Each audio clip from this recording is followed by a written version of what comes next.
Series against the first place Arizona Diamondbacks, and the Angels getting ready to take the field in front of this big crowd here tonight. Well, it just seemed to coming into the ballpark, hearing from so many people. This is the biggest crowd they've seen, especially the weight coming into the ballpark. So this is going to be a lot of energy here tonight. Hopefully with Tyler Anderson on the mound and what he has done, especially over the last year against the Diamondbacks, continues that upward trend. Tyler Anderson has had a lot of success in his career, especially lately against the Diamondbacks. Yeah.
A couple of fly ball outs to start the night for Tyler Anderson. And that's not unusual. He doesn't get a ton of ground balls. This ground ball percentage this year for Anderson is 30.5%.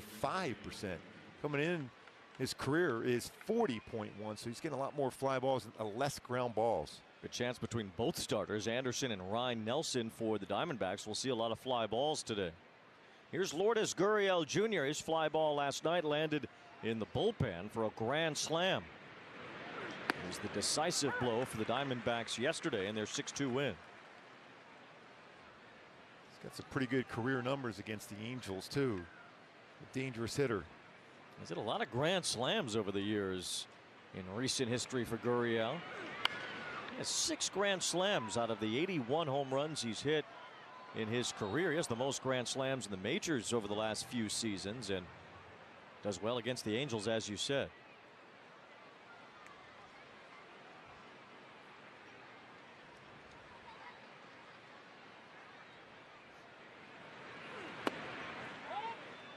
Good miss on that one.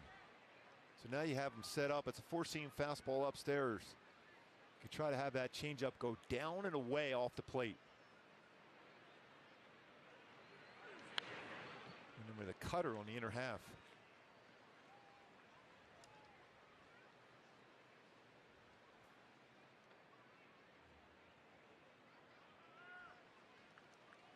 Anderson did pretty well against the Rockies last week, one of his former teams at Coors Field. 3 runs allowed in 6 innings, but suffered the loss.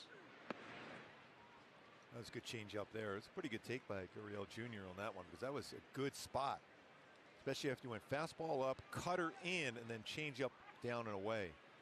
The 9 strikeouts for Anderson last Sunday, a new season high, close to a career high. Trying to get his first strikeout tonight, but he can't put away Gurriel, at least not yet. It's a full count. Gurriel, another offseason acquisition for the Diamondbacks. He came over with their catcher, Gabriel Moreno, for Dalton Varsho from the Toronto Blue Jays.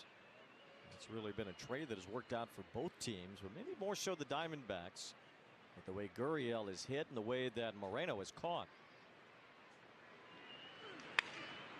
Off the end of the bat, a pop-up. Luis Renifo in shallow center field has it. And a 1-2-3 first for Tyler Anderson.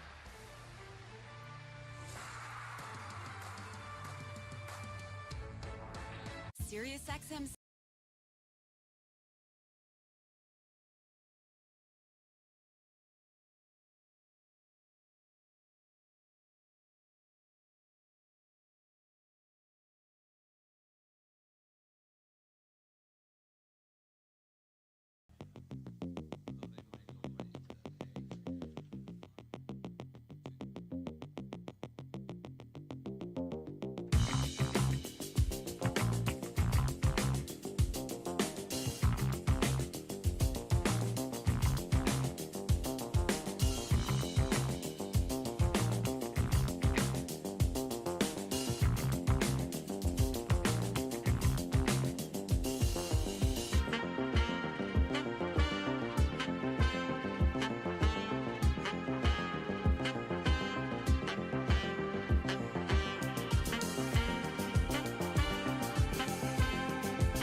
Made his way off the IL yesterday as Rendon hits in the cleanup spot tonight.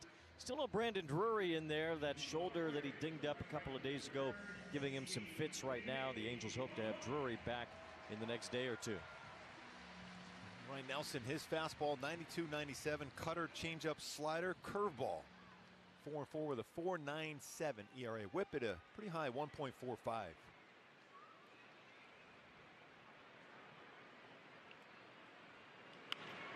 Mickey Moniak goes after the first pitch and pops it up. Nick Ahmed, the shortstop, retires Moniak. One of my go-tos to have success against Nelson here today is you got to power his fastball. That's his 4-seam fastball and cut fastball.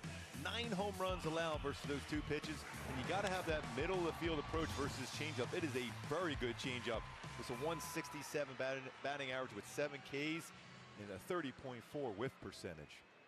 Here's Mike Trout, an all-star starter. Trout getting elected to his 10th straight all-star game by fan voting. Looks at a strike from Ryan Nelson. He joins just a select club of Hall of Famers that have represented the same American League team with 10 fan elections.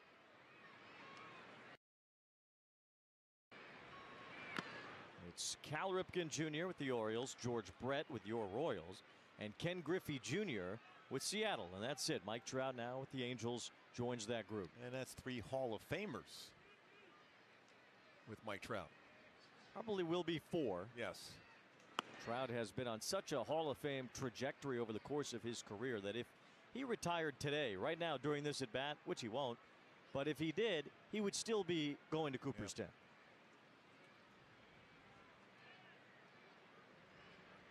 He strikes out here as Ryan Nelson punches him out with a fastball down in the zone. That's the first strikeout tonight for Nelson, who does not tend to rack up a lot of strikeouts. Yeah, this is 32nd strikeout with now with his 4-seamer. Not a ton of pound shots with his fastball.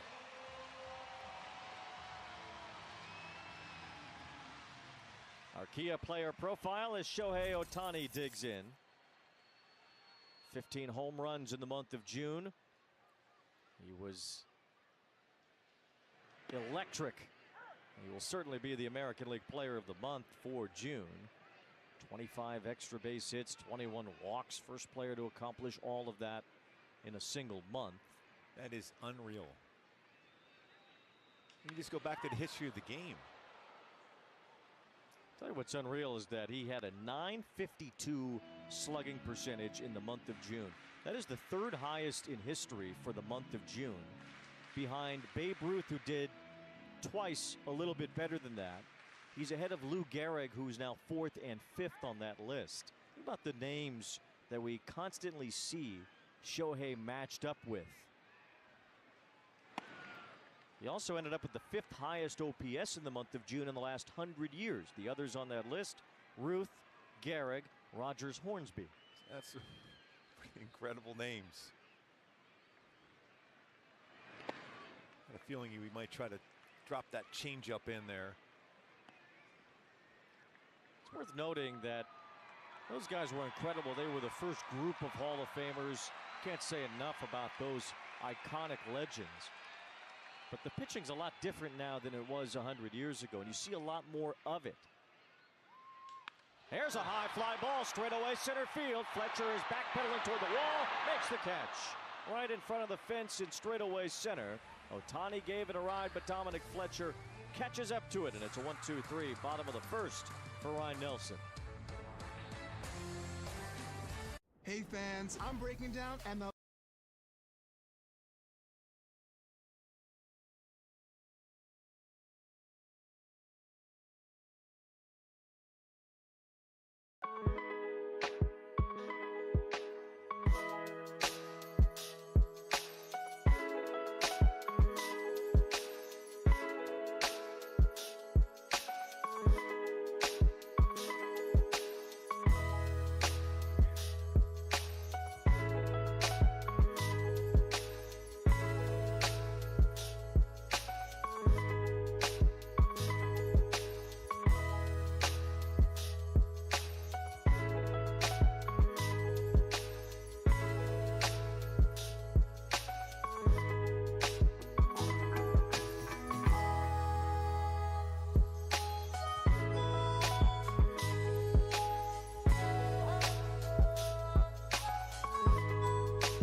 been a power source in the middle of the Arizona order, and until last night he had not made an error all season at first base.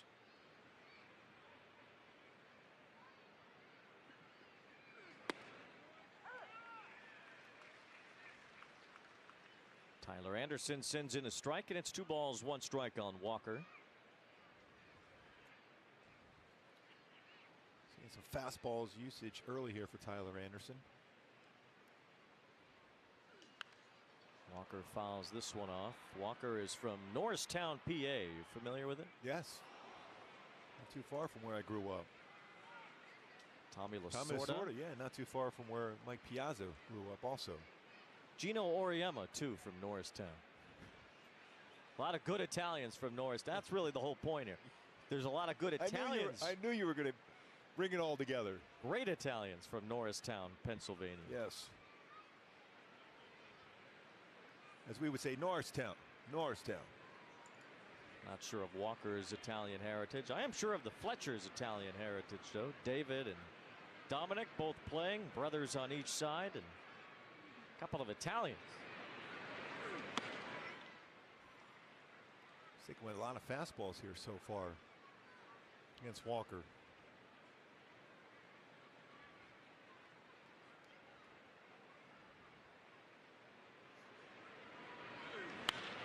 That's this one hard toward left. Ward backs up and gets there to make the catch. This is kind of what we were talking about, Wayne, in the pregame show early in the games that first time through. The changeup, sometimes it's up in the zone, and that was up in the zone. Even though he threw some fastballs up there, he was out in front of that a little bit, but you just missed that one. You want that changeup not to try to throw it too hard and have that fade down. Even if they make contact, it's going to be soft, potentially on the ground. Well, Anderson's changeup's been hit a lot more this year than last year. Here's Emmanuel Rivera, once a Kansas City Royal, bouncing one up the middle for the first hit tonight.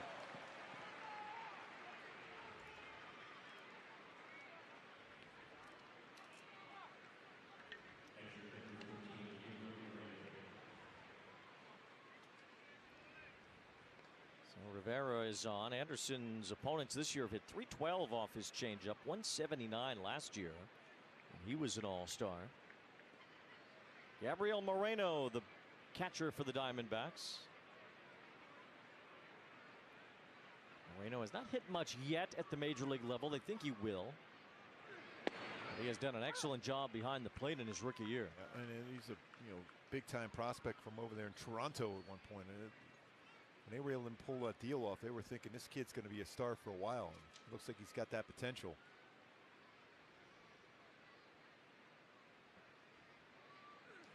This new era of base stealing with the bigger bases and the disengagement rule. Players are stealing bases more than ever, but not against Moreno. He has thrown out nearly half of the base stealers. I was looking at that as I him. write that down today. I'm like, wow, 48%. Yeah, in this era, I mean, yeah. that's unbelievable. Yeah. And that's the best in baseball. It's like Pudge Rodriguez throwing a baseball behind the plate. The catcher that is second is Ryan Jeffers of Minnesota at 40%. So this is the only catcher even above 40, and he's close to 50. Lines this one over the head of Rengifo, and that's a base hit for Moreno. So back-to-back singles, and the Diamondbacks have 2 on with 1 out.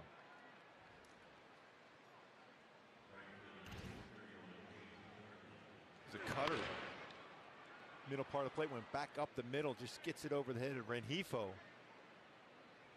You're dealing with a hitter right now with a lot of speed at the plate. It's going to be very difficult to turn a double play against.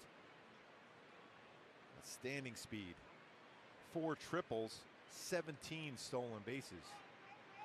Jake McCarthy has hit into 4 double plays. It certainly is difficult to turn those double plays against. Ball 1 from Anderson. Left-handers this year have done fine against Anderson. The right-handers have done much better.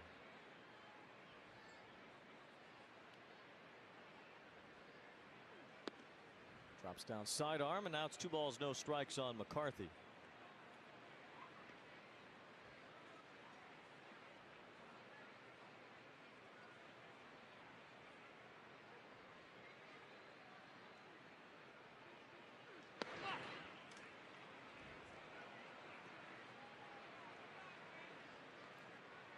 Nick Ahmed, the shortstop, is on deck. He's had a lot of success against Anderson lifetime.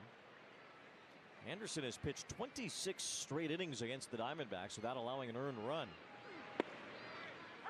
It's somewhat in jeopardy right here, although a strike helps Anderson's cause, and it's 3-1 on McCarthy. He's going to pitch away here. You got to be ready for Anthony Rendon on that side of the infield. You got that whole part of the infield yourself with Fletcher towards the base at second.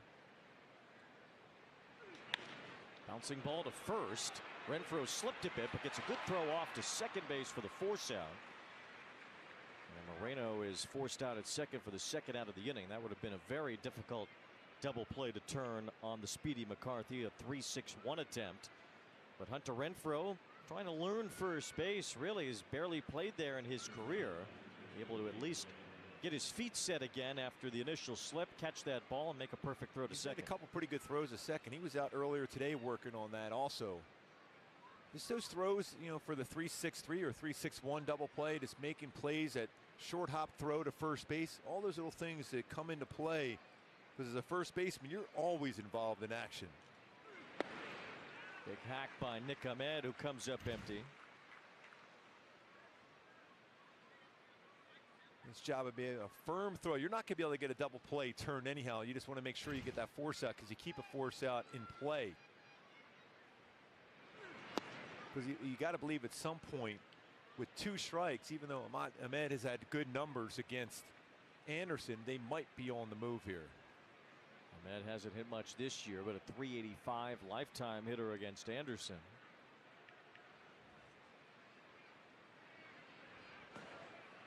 See, that's the things that you have to work on too. If you haven't had a whole lot of experience at first base, sometimes base runners get fooled by a pickoff move. Same thing happens if you haven't played a whole lot of first base.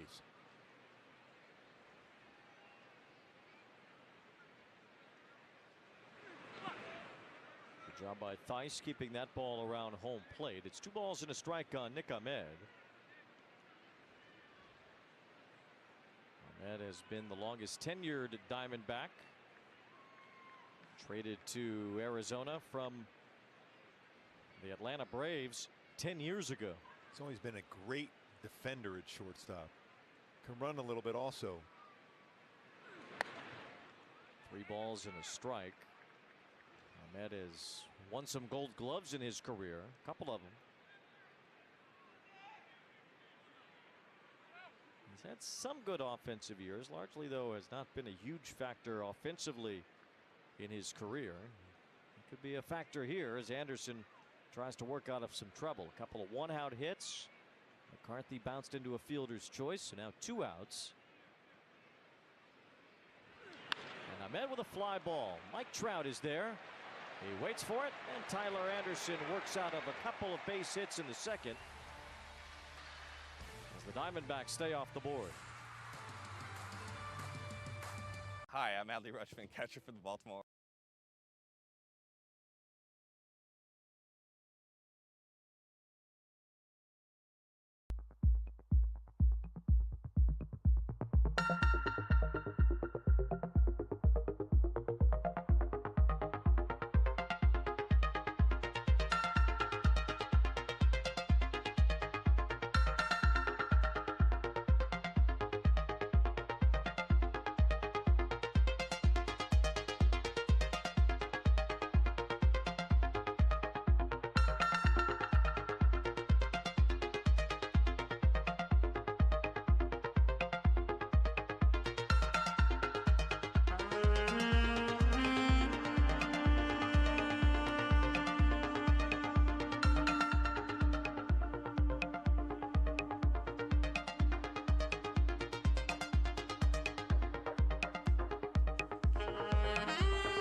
Against Nelson here today.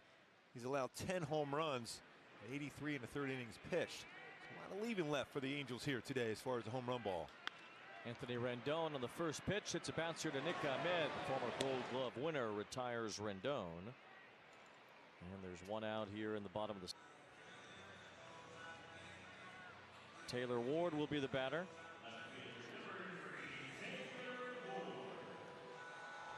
Well, last night, Gobi, there was a cat, a mischievous cat, probably Dean's cat, that ran onto the field here at Angel Stadium. And as Taylor Ward is about to step in against Ryan Nelson, we have some more information on the cat. Here's Carlin Bathe. Thank you so much, guys. You know, I'm standing at the scene of the crime right now. This is where the cat jumped up on the ledge from the warning track and into the stands. And as you remember, two women may have been going a little bit nuts, a little bit crazy, freaking out a little bit. They weren't just any two women. It's David and Dominic Fletcher's wives and fiance there. Dominic's fiance said, "Are you sure if we go down here, are we going to get on camera? We better not get on camera." Really did not want to be shown. And sure enough, the cat not only got them on camera, but they went pretty viral. And Gooby, thank goodness these guys love talking to you, because we may have never heard this story if it wasn't for Fletch coming out and just so excited to tell you today out in the dugout. Every once in a while, Carlin, that rally cat happened a few years ago, and the Angels went on a pretty good streak after that, so maybe that'll be the key. The cat was pretty quick.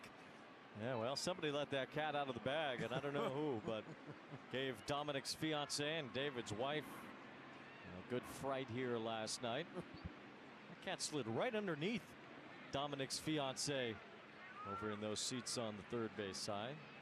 Well, you know, when you get the good seats, you got to be careful. Yes.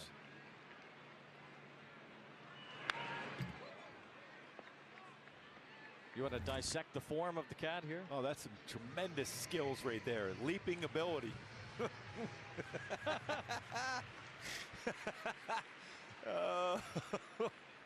That was the up and under move. That is fantastic. Taylor Ward drives one out toward right center field. McCarthy on the run, won't get there. That ball's off the top of the wall. Ward digs for second as McCarthy gets it in. It's a double. Taylor Ward just missed a line drive home run. Yeah, I told you they were good luck. It's the rally cat right away.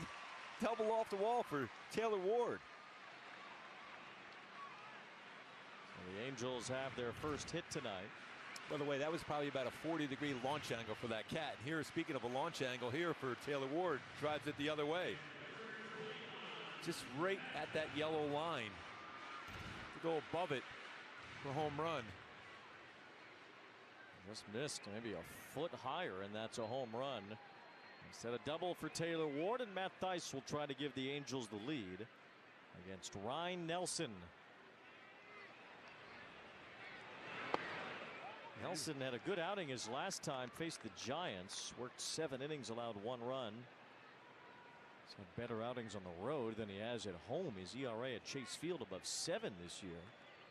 And on the road, right around 3. That's the largest disparity for a pitcher in the major leagues.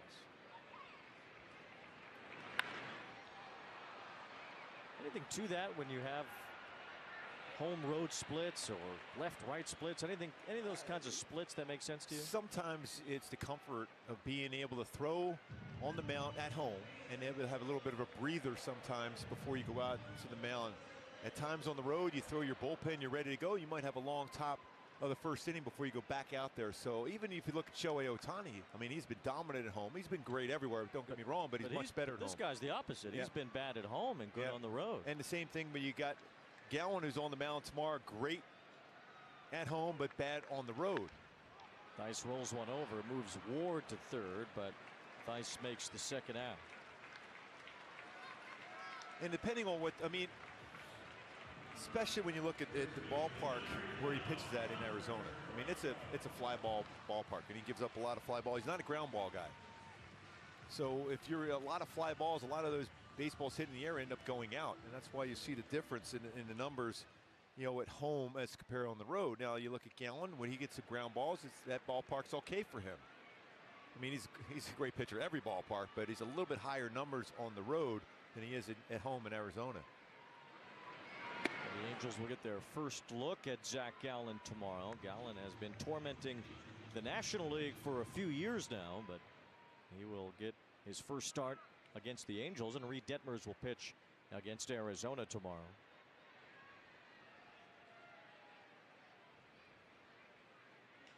Renfroe hits it toward left center, but it's snagged by Nick Ahmed. A leaping catch robs Renfroe and saves a run.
Good to be with you.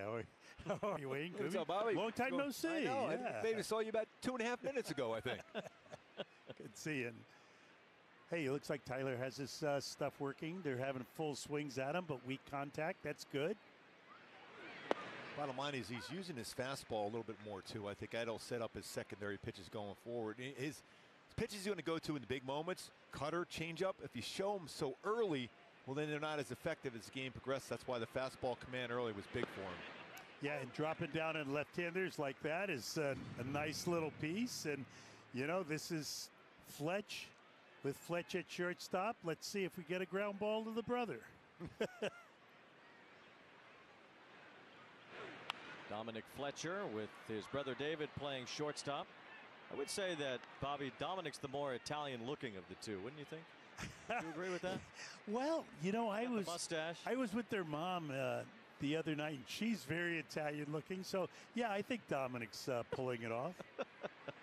Swing and a miss. Tyler Anderson gets his first strikeout. That was a good cutter there, too. A good setup. He went fastball before and then followed up with a good cutter.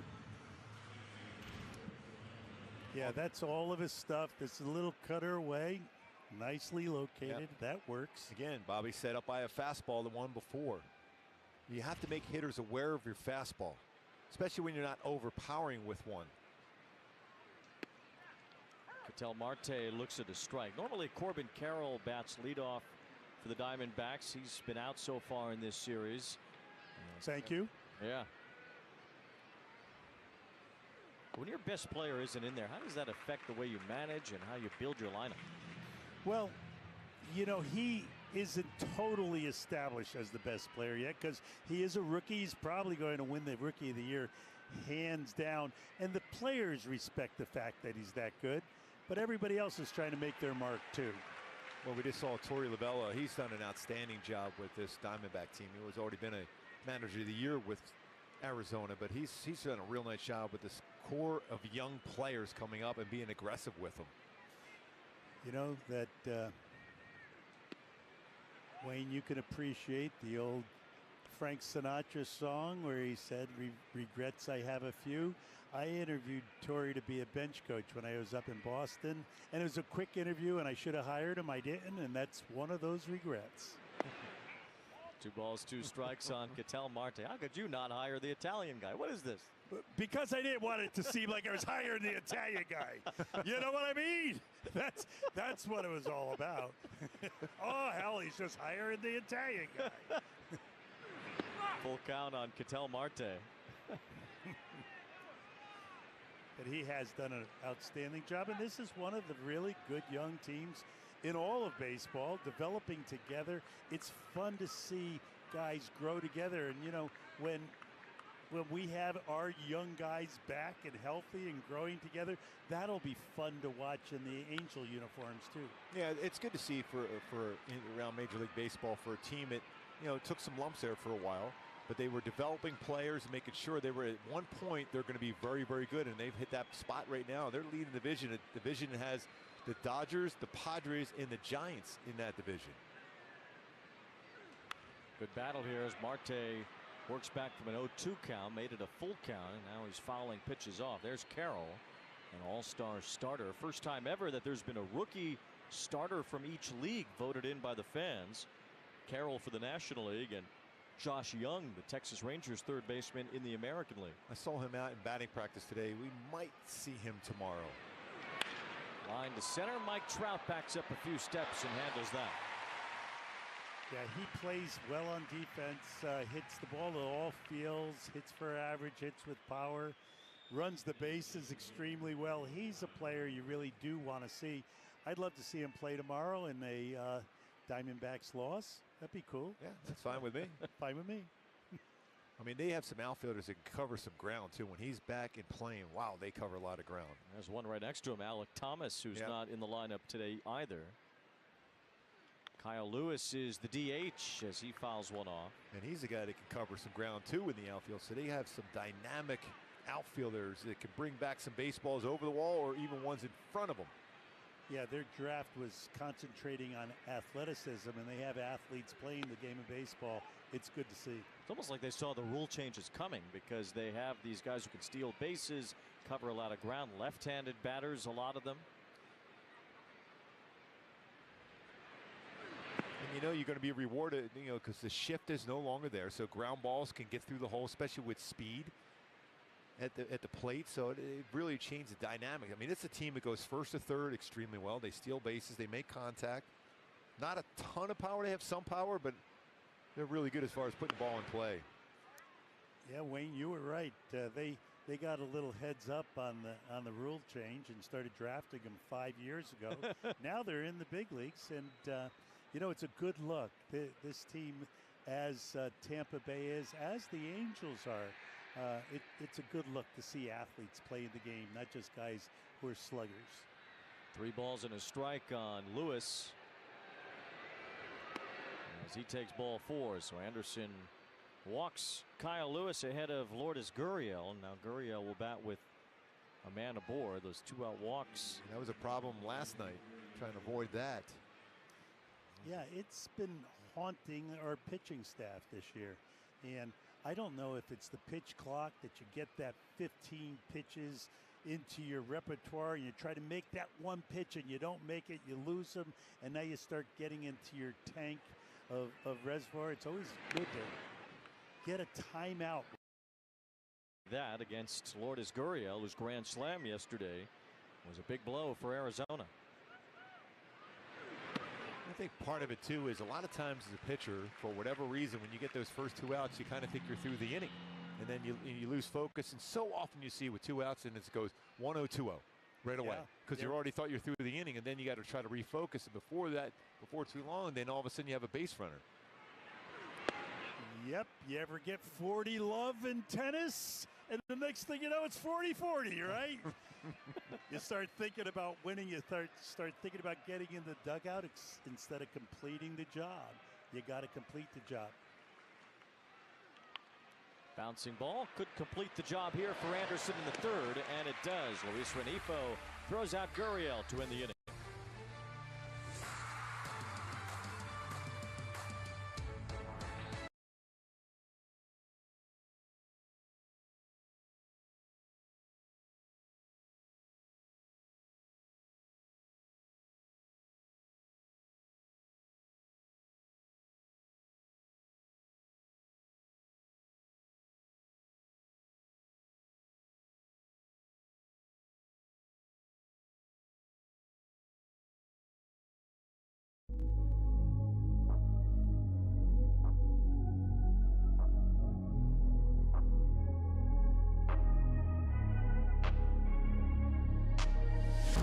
I'm changing who I am. I'm making a new plan, rearranging my life, and I won't look back ever again. Yeah. You ain't see me activated. You better hope that you never see me agitated. I think about my actions, plan them out, evaluated. That's how I end up on the top, man, I'm calculated. My mind's a weapon, my body is the engine. I'm never second guessing, I just do what I was destined. Cause I feel I got the blessing, persistence and obsession. That's how you keep progressing, I already learned that lesson, yeah. I'm changing who I am. I'm making a new plan, rearranging my life, and I won't look back ever again. You can't stop what's moving.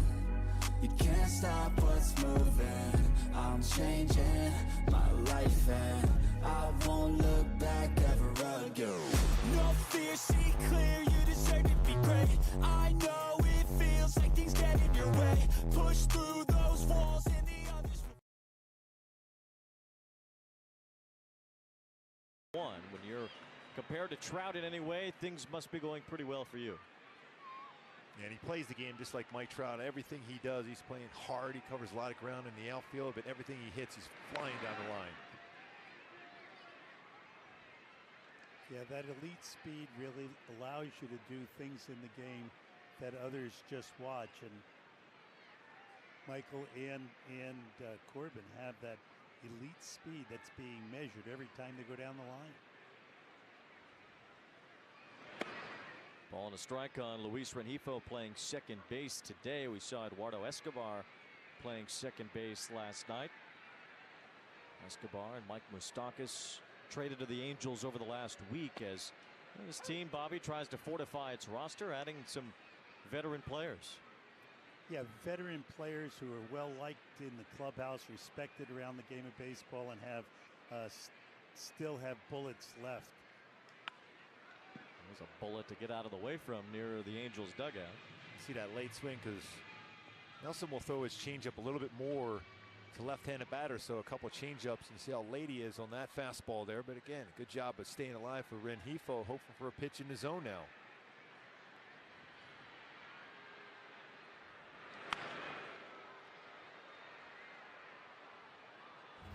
See what the Angels have brought in and how they've done so far. Both have done well for the Angels to this point.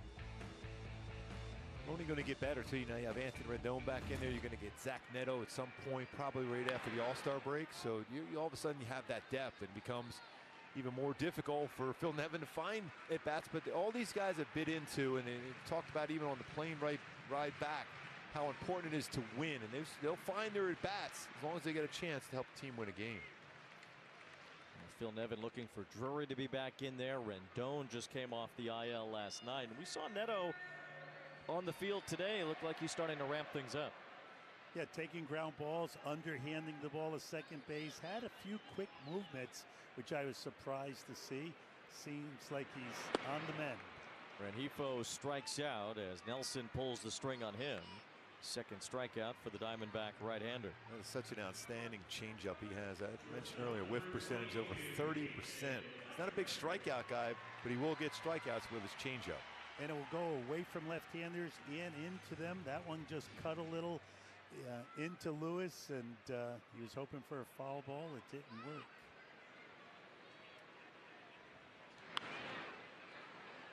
David Fletcher fouls off the first pitch from Nelson. He's only got a couple outs, one pitches so far in this game, and Fletcher was up there hacking first pitch, which he usually does anyhow.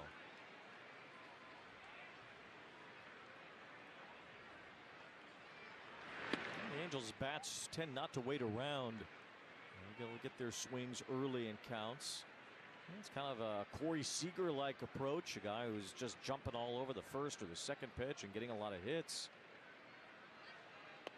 Seager's never seen a pitch he didn't like. You throw it and he can reach it. He tries to take a whack at it and often barrels it. There is David Fletcher's mom, Fernanda. A chance to see both of her sons play in a major league game against each other. They had not been on the same field since high school until the World Baseball Classic when they were teammates for Team Italy. And you know, you don't see David pull that many balls, but that time he pulled the ball right down to where his wife was sitting last night. He's such a great job. Does a great job of just fighting off tough pitches. You know, I just talked to him earlier today. I mean, it's still so hard what the family's dealing with. But his first game back in Colorado, he hits a home run, and there's no doubt that he had to feel good what he did for his dad on that swing there and hit a home run. Tim Fletcher passed away a few weeks ago, just 60 years old, unexpectedly. There's a fly ball to right center field as it moves McCarthy back with room. He retires David Fletcher. I had the pleasure of sitting with his mom 2 nights ago up in the family section, and she is an amazing person. Yep. A veteran herself, and looks like she's the rock of the family. Here's Mickey Moniak as he popped out to short his first time. Just looking around the stadium, this place is packed. They're just ready to go crazy here at some point tonight. Huge crowd at Angel Stadium for the middle game of this series. Finale will be tomorrow afternoon. Then the Angels will be in San Diego, where Mickey Moniak will play in his hometown in his home ballpark, Petco Park, for the first time in his major league career.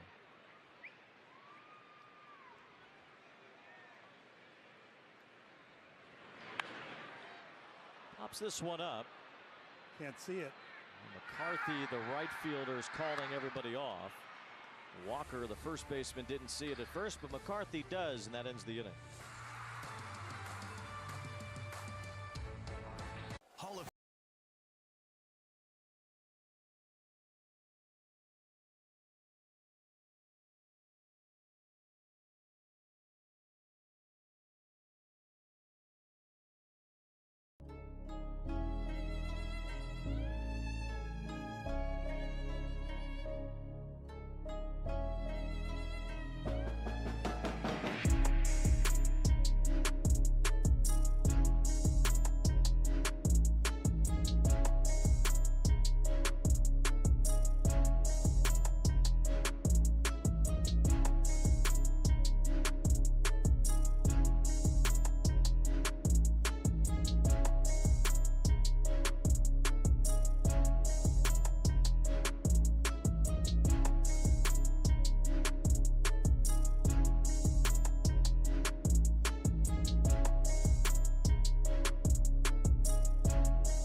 Sure.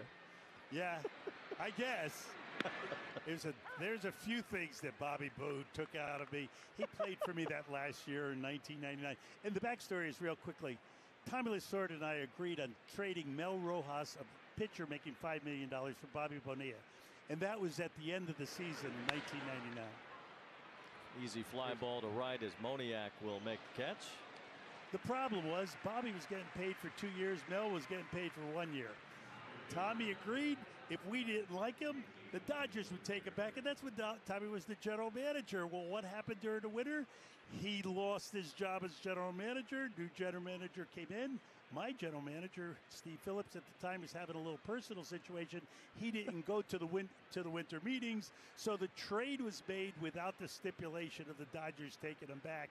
He hit like 161 and was a real pain in my side for the 1999 season. The last day of the season, we were in Atlanta, extra inning game, 6th game of the National League Championship Series. Ground ball, Rendon reaches it. Spinorama with a throw to first. Outstanding play by Rendon, showing the range, and quickly gets rid of that baseball. 3 ground ball outs tonight so far for Tyler Anderson. That is good to see him getting some more ground ball action. The range and quickly to spin, and perfect throw to first.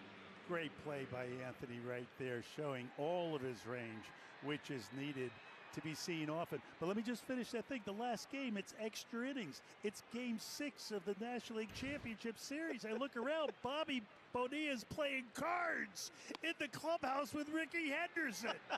Of course, they had $40,000 in the pot that had accumulated the whole year, but that was the last time he was in uniform, and the Mets decided to buy him out. I've heard that story before. Howie Rose would tell me that about 3 times a week. It happened. I lived it. And he's still getting that money, what, to 2035? Yeah. Yeah. I know Steve Cohen, when he bought the Mets, tried to get Bobby to do some work for it, host some Airbnb event or something in one of the suites, but I don't think Bobby was interested. Sure. He's getting paid either way, so. Sure. The worst thing you could ever have on a team is an aging star, a guy who was really good, and he was the best in the game for a while. First to make $5 million a year, as a matter of fact, given by the Mets at the time. But when they are at the end, they're the last ones to know, and they're no fun to have them around.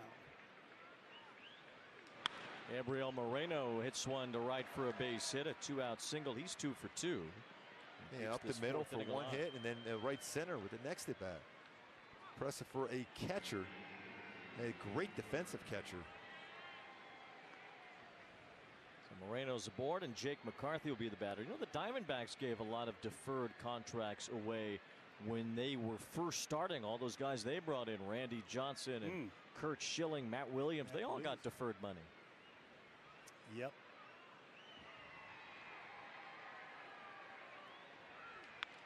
Ground ball to second. Rengifo will throw to first. And that ends the top of the 4th. 2-out hit. Tyler Anderson continues to mow through the D-backs. 4 shutout innings from Anderson.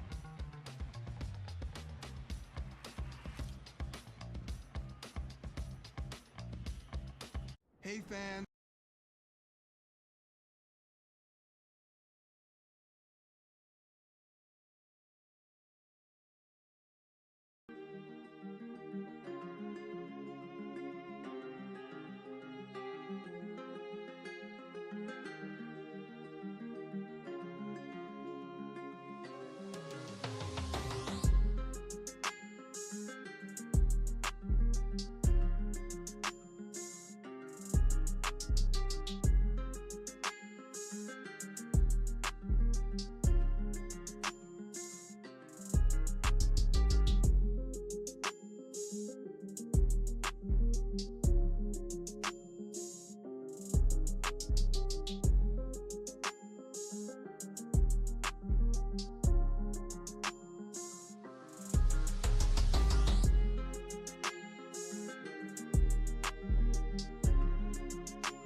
to see if he gets us.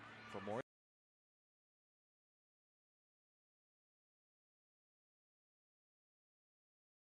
here in the bottom of the fourth, followed by another Shohei Ohtani, the most recent Angel to win the MVP award, bats behind Trout here in the fourth. You almost have to have them have back-to-back home runs at some point on their bobblehead day, don't they? Yeah. It is their bobblehead day. You called it, Mark. Absolutely. Trout Ohtani bobblehead in the City Connect jersey. Ryan Nelson drops in a first pitch curveball to Trout.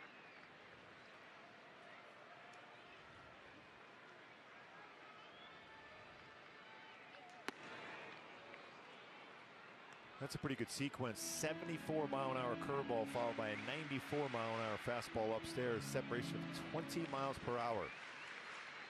So you're sitting at home, you go, 94 got by Trout, but it was all set up by a 74-mile-an-hour curveball the pitch before. Nelson's been sharp here early, just like Tommy Henry yesterday. And these back-end Diamondbacks starting pitchers have not been very good this year. Arizona's combined ERA for starters not named Gallen or Merrill Kelly was 6 going into yesterday. And Nelson strikes out Trout again. After the first pitch curveball, 3 straight fastballs. Oh, Shohei just missed that one first time up. Well, let's see if he gets a little bigger piece of this one. Flied out to deep center field in the first. 30 home runs now for Shohei through 84 team games. That is the exact same number Aaron Judge had through 84 games last year when he set the American League record, hitting 62.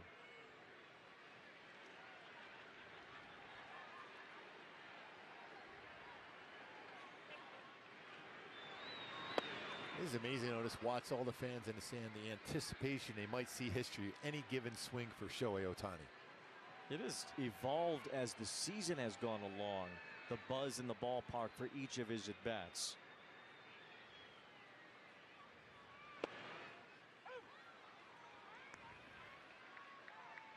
One ball, 2 strikes on Shohei.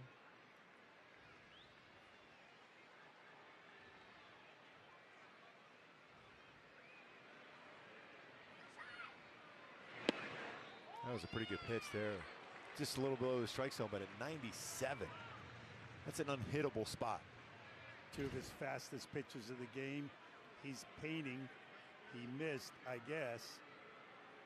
That's why it makes so incredible what Shohei is doing. He swings through a changeup there, and Ryan Nelson goes back-to-back Ks against Trout and Ohtani. 2 pretty good strikeouts for a guy who doesn't get very many. Look at this, if you're Nelson, you get a chance to face a Trout and an Ohtani and back-to-back in an inning, and you punch them both out. One with a fastball, one with a very good changeup. Well, he's seen the scouting report. He threw his hardest pitches up to Mike and his slowest pitches, or at least his best changeup, down to Ohtani. Slowest pitch being the curveball at all times, but that changeup is very effective. Yep. It's been very good for him this season. It's 167 batting average versus his changeup this season. 2 balls, no strikes on Rendon, coming off the IL yesterday. And this is one of those counts too for Anthony Rendon. You look for this to cheat on something on the inner part of the plate and see if he can drive it. He drives it toward left, hit pretty well. Gurriel's back for it near the wall, and it's gone! Home run! Anthony Rendon drives out his 2nd of the year, and the Angels take a 1-0 lead. Do-do-do-do. Message from Mark. You got it, Anthony. Cheat on one inside and drive it. Gooby told you, you did it. Nice job. Oh, that's his quick hands right there. You love to see that. Just seeing him today. Are you ready? He goes, I'm ready to do some damage. I need to perform at a higher level. And right away, that home run there gives the Halos the lead. Made a great play in the field. In the top half of the inning, and comes out, makes a great play with the bat. That's a smile on his face. It's been a while for Anthony Rendon to have that smile. Oh. Now Taylor Ward gets hit by a pitch right after the home run by Rendon. I just love what Rendon did on this. When you get to a count where you can sit and look in the zone, he looked inside, got that fastball in, brought his hands in, and got the lift on that baseball and got it out quickly. 104.5 miles per hour exit velocity. That's a quick bat working for Anthony Rendon. Trout loves it, and that's another barrel for the Angels, second only to the Atlanta Braves in home runs. Here's Matt Thaiss, who grounded out his first time. Last home run for Rendon was May 7th. Some stints on the IL in between. A guy who's hit for a lot of power in his career. If his power can come in the second half this year, well, then this lineup gets a whole lot more dangerous, a whole lot deeper. That's what the Angels are counting on, having Rendon in there.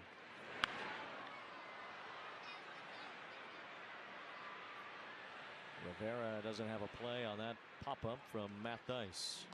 And the power comes when you're healthy and you're efficient. And that swing, he was very efficient, getting firm on the front side to allow his hands to clear his front hip and drive a ball on the pull side out of the ballpark.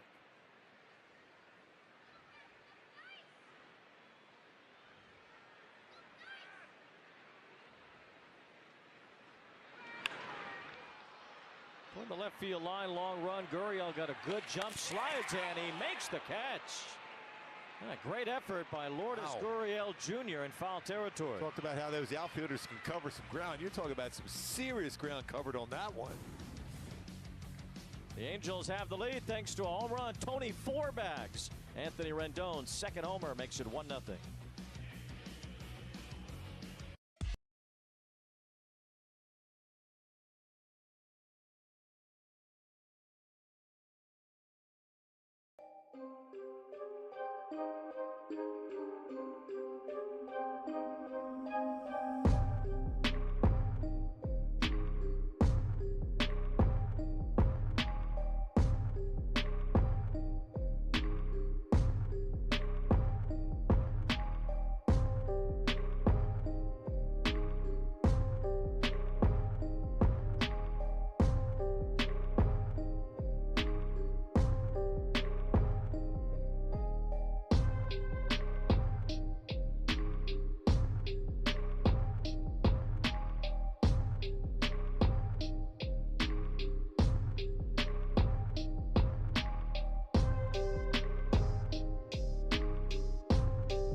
Ahmed flied out to end the second when the Diamondbacks had a couple of men on base. It's really the only time Anderson has wavered so far. He has now pitched 29 consecutive innings against the Diamondbacks without allowing an earned run. He's had 6 straight quality starts against Arizona, trying to make it 7 here today. As Ahmed hits a high pop-up. Nobody sees it right now. Renfroe. He's playing his right field position. Yeah, exactly. Makes the play from first base. He's the one who understands that angle the best. As Renfroe handles that pop-up. I mean, look where Gurriel is at and how far he's got to go to travel and slide in with that short wall right there. That's an unbelievable catch. Bottom line is, when you're running like that, your head, you keep it still, and your eyes, and not moving around. What a play that was. Right in front of that short wall. Check swing foul off the bat of Dominic Fletcher.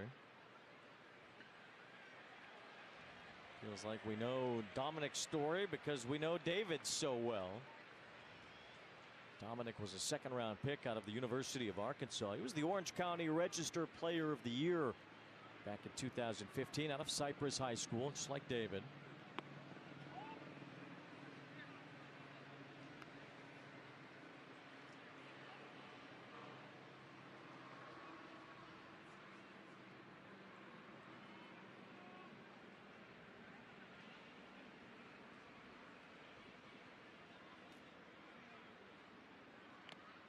Pitch by Anderson with a sinker down and in to the left-handed batting Dominic Fletcher. He's all left-handed. Left-handed thrower, left-handed batter, unlike David, who is right-handed.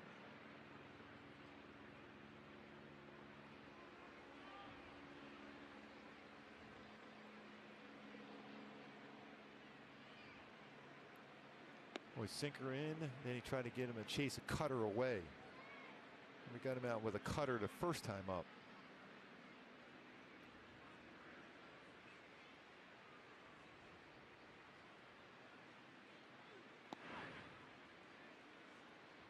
Couldn't get Fletcher to go after the changeup. It's 3-2. Fletcher struck out his first time. Ketel Marte, a dangerous batter on deck.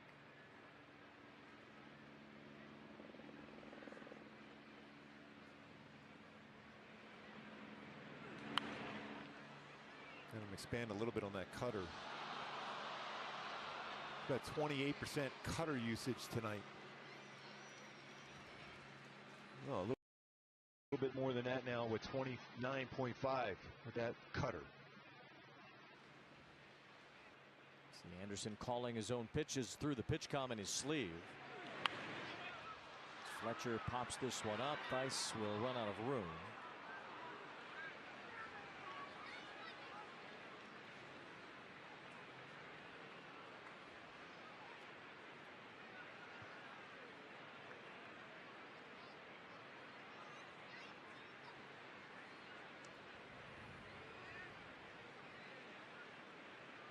Kind of odd how hot and sunny it was earlier today. You see a little bit of cloud action coming in there. Everyone's got to feel pretty good about that. That's a good pitch. Missed at the bottom of the strike zone. Anderson tried to get strike 3 called. Instead, it's ball 4, and Fletcher's on with 1 out. Just a little bit below the strike zone.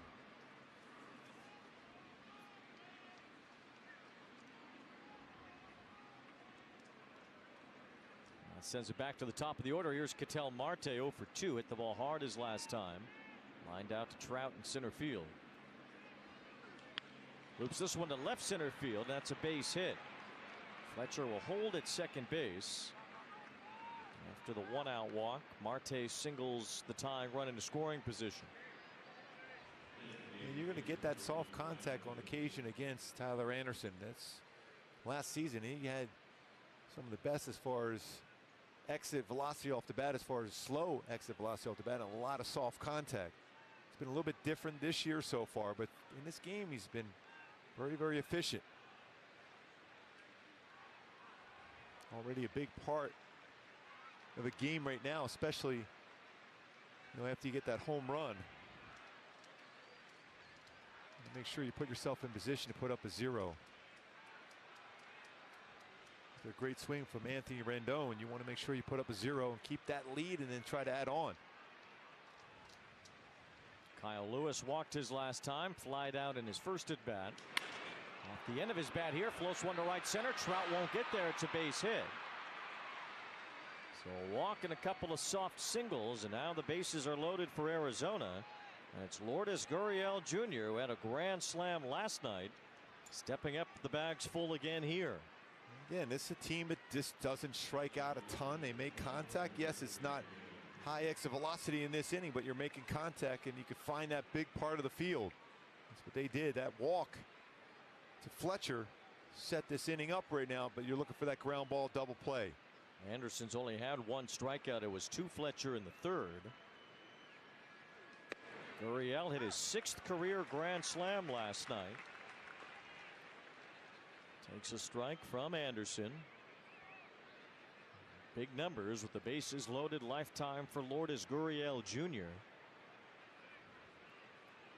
He has rolled into 11 double plays, though. Anderson gets ahead quickly. No balls and 2 strikes on Gurriel. Has 11 double plays, the most bounced into by a Diamondback this year.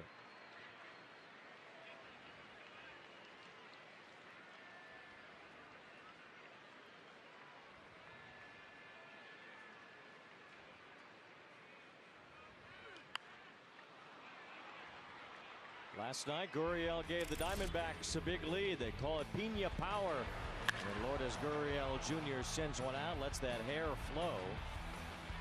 That one just had enough to give the Diamondbacks a 5-0 cushion in the second inning last night.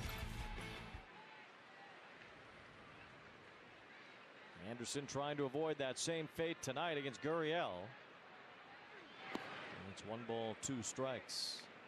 Bad try right there, especially when you had that grand slam last night. You have a tendency as a hitter to be a little more aggressive. Trying to get him to swing at something well out of the strike zone. Nice job by Theis keeping that in front.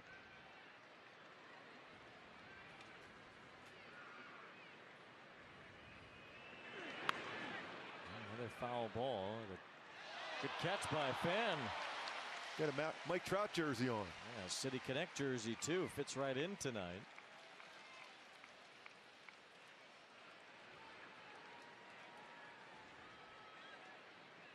Between these 2 Gurriel brothers, they do some damage against the Angels. Yuli Gurriel too, from the days with Houston. Swing and a miss. Tyler Anderson with a cutter drops down sidearm and gets a big strikeout. Gave him a different look when cutter, but a drop down, like you said, Wayne Cutter. So a different arm angle, different look for him. Was not ready for it, and it tied him up. Big punch out. Still work to do, but what a pitch that was for a guy that's had a lot of success against the Angels. It has been great with the bases loaded in his career. Now it's Christian Walker, who saw his 13-game hitting streak come to an end yesterday. Another dangerous batter in the middle of this order for Arizona. Swing and a miss. Walker with runners in scoring position has hit just 198 this year. And even so, he has still driven in 53 runs.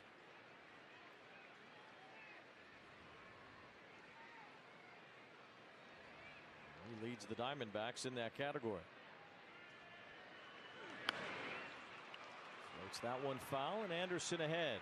93 and 92 with his fastball. His fastball average velocity has been about 89 this season.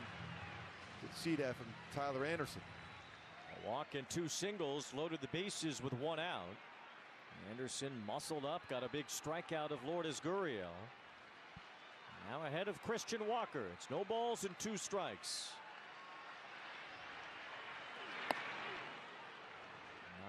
93.3 on that fastball. It's about as much as Anderson will get it up there.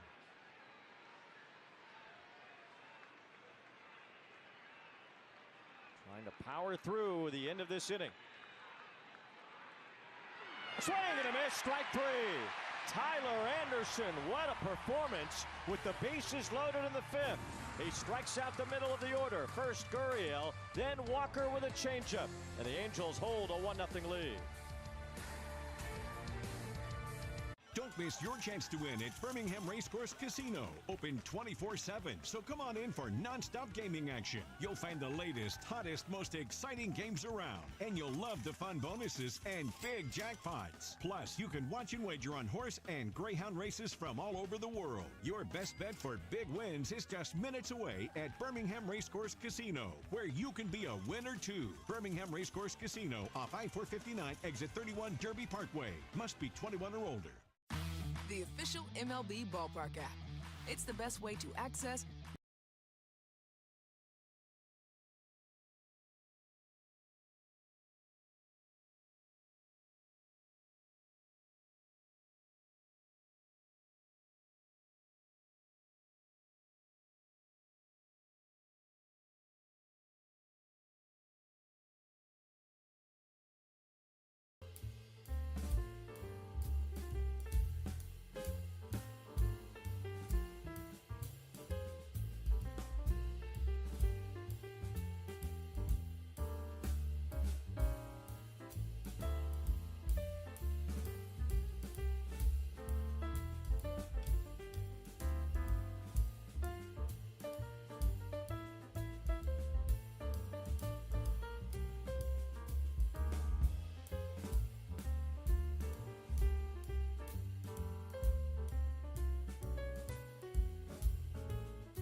That's Dominic Fletcher running all the way in to retire him.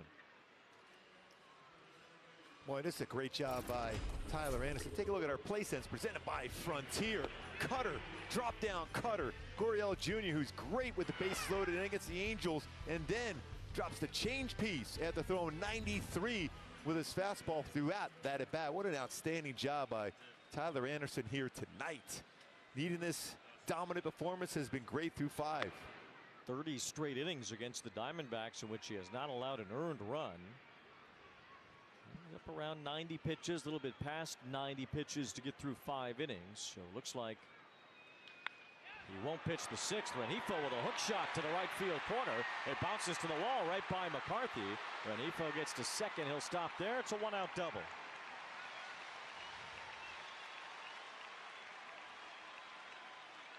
Good swing there from Rengifo. Gets that down in that nitro zone against a left-handed batter, and he hits that hard to right field. Getting in the scoring position for a guy that's very, very good with runners in scoring position, not only this season, but throughout his career. And that's David Fletcher coming to the plate.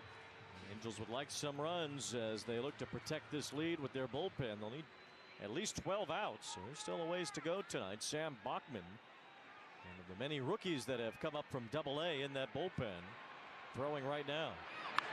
Fletcher pops up the first pitch. Easy for Nick Ahmed, and there's 2 down. And that's, you know, you think, okay, you swing at the first pitch, it's elevated. That's exactly what he wants, something upstairs, just underneath it, though. You look at his career for David Fletcher, he's hit so many pitches upstairs very, very well, just underneath that one.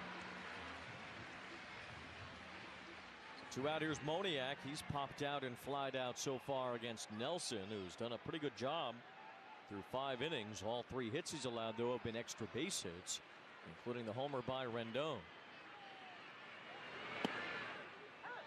Nelson gets the bottom of the zone there with a strike. Nelson is from Henderson, Nevada. Went to the University of Oregon. He was a 2nd-round pick in 2019.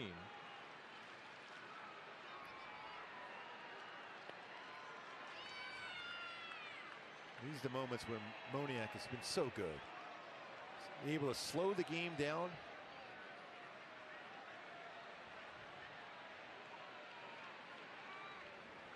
Angels trying to tack on a run. Nelson's only thrown 60 pitches to this point. He's largely been around the plate. He hasn't walked anybody. He's behind Moniak. 2 balls and a strike. And you know, in the back of his mind, I'm like, Mike Trout's on deck, followed by Shohei Ohtani.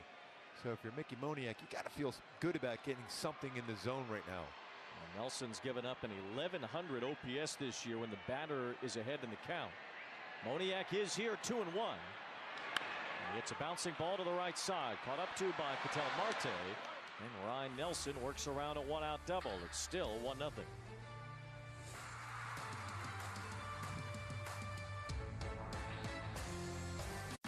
The official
Home run, the only run so far tonight.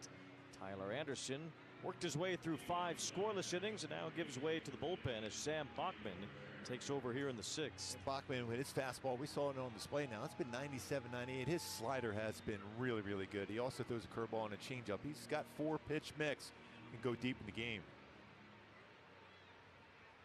Bachman will face Emmanuel Rivera to lead off here in the 6th inning. Anderson allowed 5 hits, all singles. 2 walks, 3 strikeouts. Had only 1 strikeout through 4 1/3, but he struck out the last 2 that he faced. Both with the bases loaded, getting Gurriel and Walker. It's that nasty slider from Bachman. What, Tyler Anderson threw the ball hard when he needed to today. 92-93. That was great to see that one.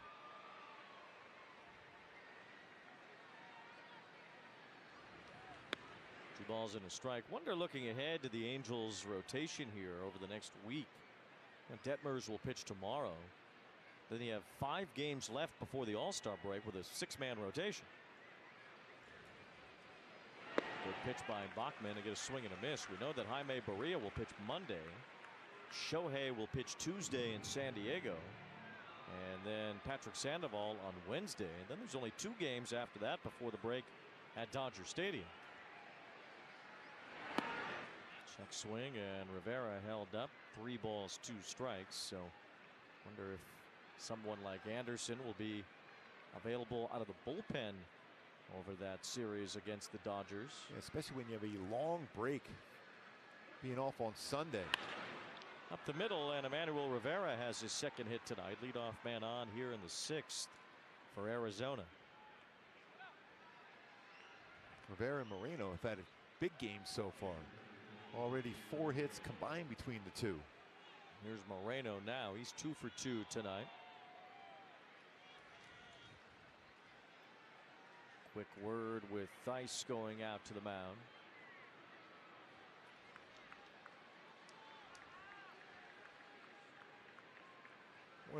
Reminding him also he's probably going to be swinging at the first pitch here. So just like that, you can get 2 outs with 1 pitch. Get a ground ball and an infielder.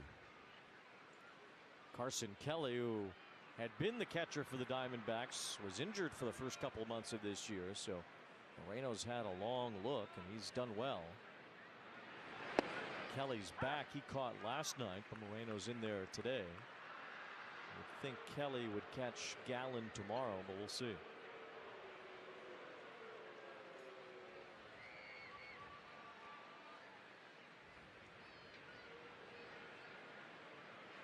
And hit him.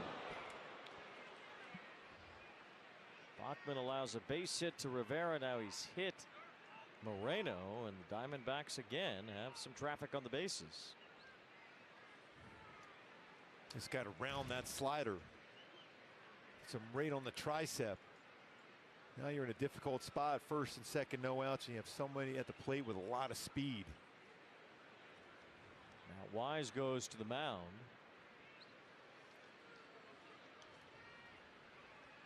Jake McCarthy is 0 for 2 tonight. Bounced out his last time. So the Angels will talk about strategy, try to get Bachman set, and we'll drive around with Hyundai. It's your journey. Own every mile in the Hyundai Tucson with America's best warranty. Sam Bachman has entered this game here in the 6th inning and has found himself in some immediate trouble. Bottom part of the order is due for Arizona.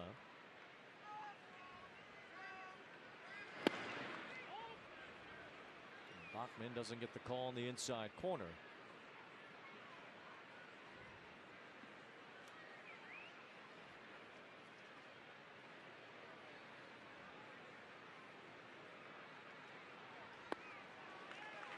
Pitch there and a strike on the swing. McCarthy's hit into 4 double plays this year. Despite his good speed, it's possible.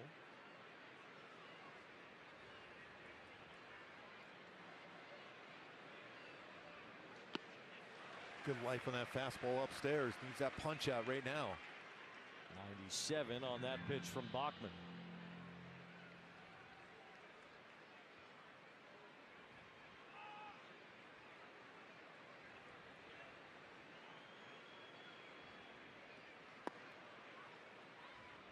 Angels had a need for power arms in their bullpen. They found a bunch sitting in Double-A. Bachman, Ben Joyce, Jose Soriano. Yesterday we saw the debut of Victor Mederos.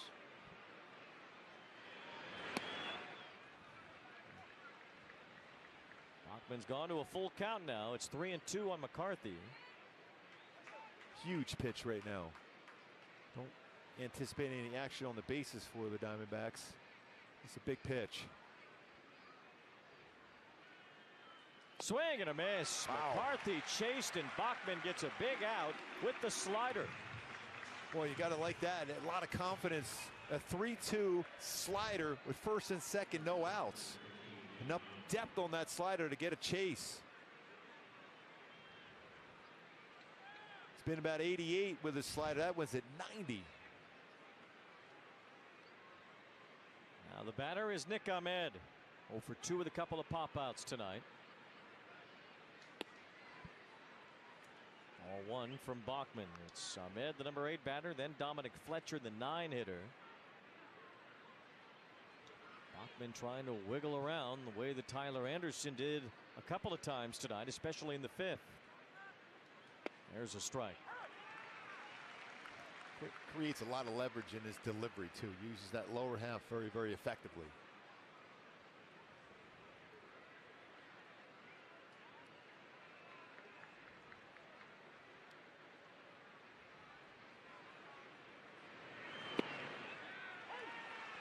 Tight slider. He's wondering if it was on the pitch for a strike or on the swing. I think he was calling that a strike. Been some give on that outside corner tonight from the home plate umpire, Alfonso Marquez.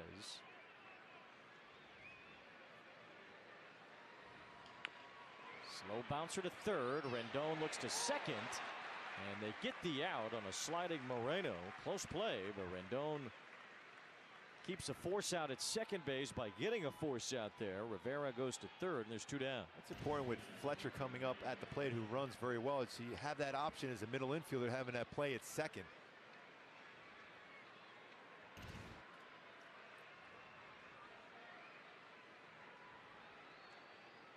Here's Dominic Fletcher. Strikeout and a walk against Tyler Anderson tonight.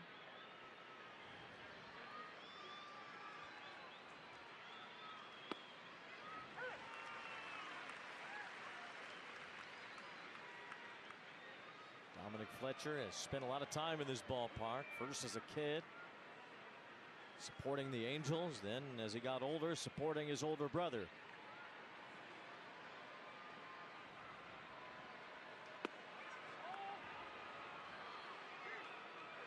It's a little above the strike zone with some running action to it at 97.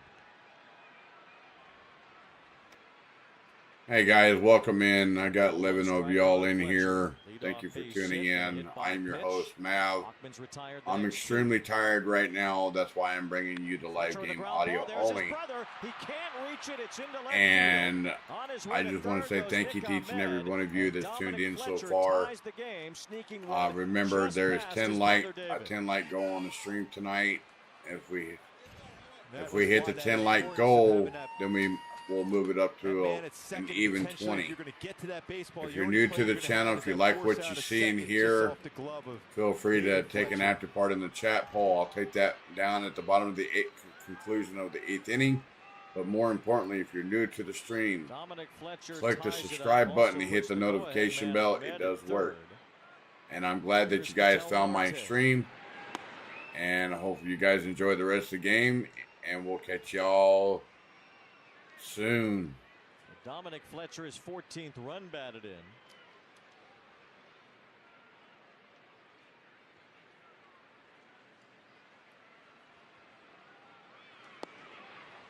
Wave and a miss by Marte. Diamondbacks as a team hit for a high average.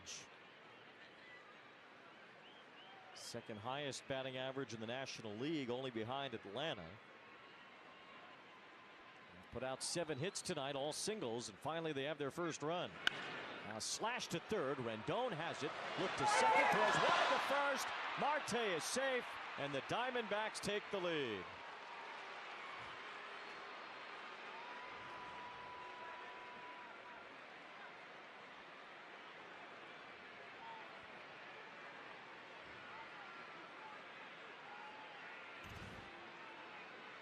Ball was hit hard. He's looked originally at second, no one there. He goes to first base, and in the wide throw, Renfroe tried to apply the tag, unable to do so.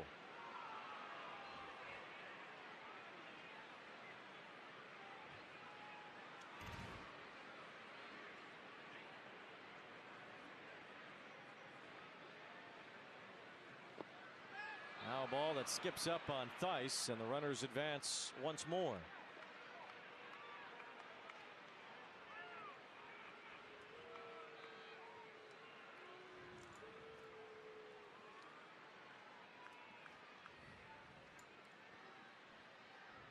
Like the Angels were about to be out of the inning, but the game still tied. Rendon's wide throw. And now Bachman needs it out to keep it a one-run game. Yeah, you got Trout and Ohtani leading off there. The bottom of the sixth, you just got to keep this a one-run deficit. Kyle Lewis at the plate, 1 for 2 tonight. Now 3-0 with Gurriel on deck.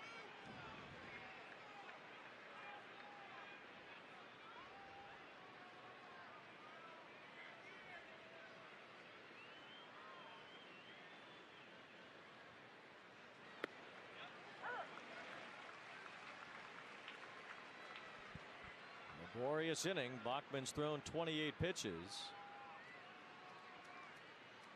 2 runs have scored. Arizona has taken the lead in front of this big crowd. And there's ball 4 to load them up.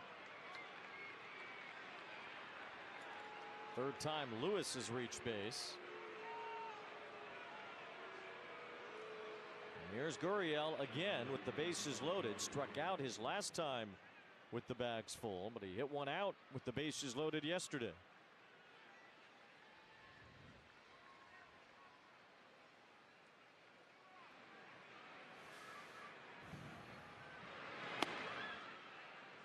Feel right now the game right here is in the balance right now. If you get through this inning, you feel good. You're at home, this down by 1. A powerful hitter at the plate, very successful hitter at the plate with the bases loaded. Get through this, you gotta feel good about your chances.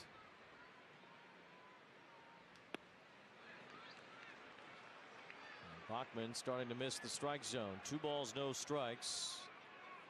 He thought he was out of the inning. He wasn't, as it turned out, but he's got to settle through here and try to get the last out. Matt Theis sees Bachman out of sorts and burns another mound visit to calm him. Davinsky's throwing in the Angels bullpen. This inning started with a hit by pitch after a base hit by Rivera. It's 2 on, nobody out. Bachman got a couple of outs. Fletcher had a base hit off his brother's glove to tie the game. And Marte with a slashing 1-hop shot to third. Handcuffed Rendon a bit. A wide throw allowed Marte to reach, scoring the go-ahead run. Since then, a walk. And now Gurriel with the bases loaded has a count of 2 balls, no strikes.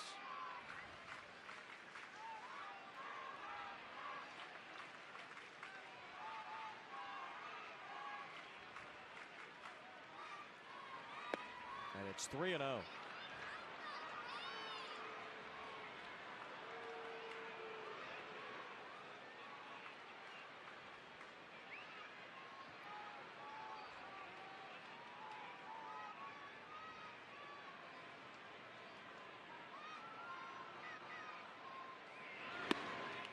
There's a strike, 3-1.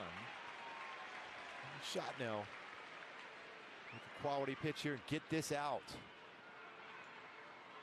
Gurriel with his 6th career grand slams at the plate. Trying to sit for something in the strike zone with the count 3 balls and 1 strike. Bouncing ball to short. David Fletcher has it, gets it to second for the force out. And Sam Bachman limits the damage with the bases full. 2-run score though, and Arizona has the lead. Hi, I'm Al.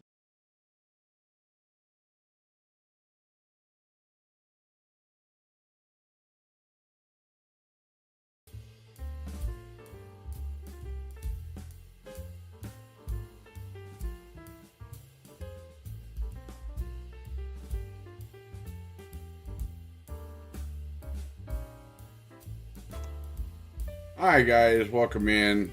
Welcome in. I've been seeing you guys fluctuate 14 to 22 people coming into the stream. Thank you for tuning in so far, guys. I'm your host, Mav. Normally, I'm live on camera with all the stage lights, the backdrop, everything. But unfortunately, I'm extremely tired today. I've had a very long day, and I'm really exhausted. I look tired in my face, and I felt like just bringing the live game audio only tonight.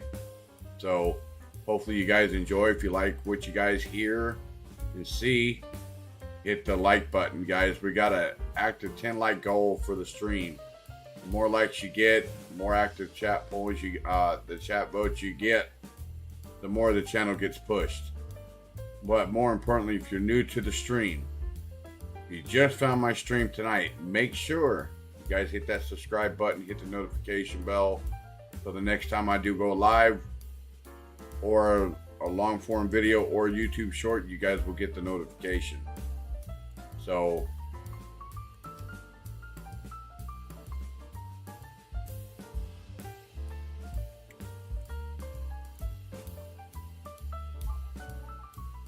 here we go.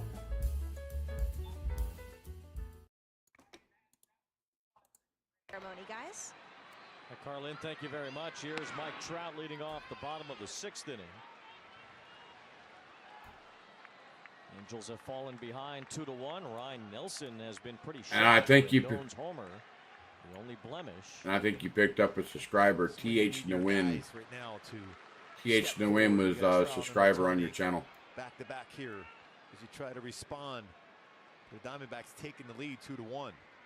Third time through the order, Trout has struck out twice.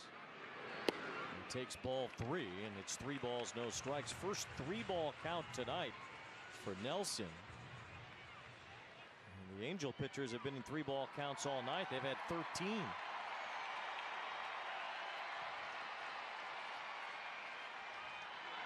There's ball 4. Quick walk, and the tying run is on. Sometimes you get that lead when you're a young pitcher, already looking ahead. He didn't get a chance to get anything near the zone, and Trout, patient, gets the walk. Comes Brent Strom, the pitching coach for the Diamondbacks. Has really helped change the way of the Arizona staff. He will try to guide Ryan Nelson through a tough at-bat here with Shohei coming up. Last night, Shohei sent one into orbit. 493 feet. Trust me, I mean, I've been down that bullpen before as a visiting pitcher. I mean, that is a long way. Canyon down. I know, it's unbelievable how far that is from that wall to where the Videotron is there. I mean, that is way back there. He hit it up above that Videotron, that LED board out there. Just an absolute punishing blow.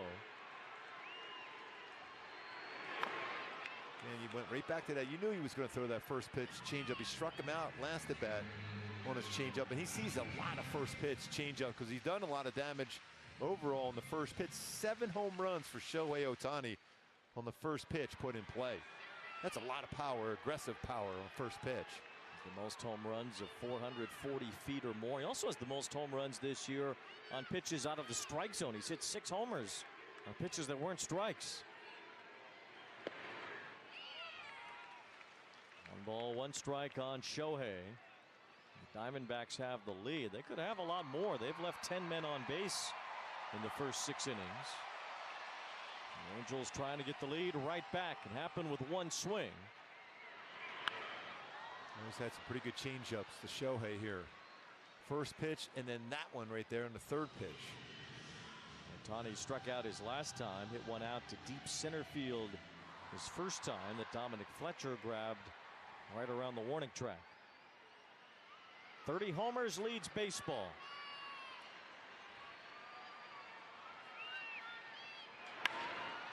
There's a dump shot toward the left field corner that slices foul.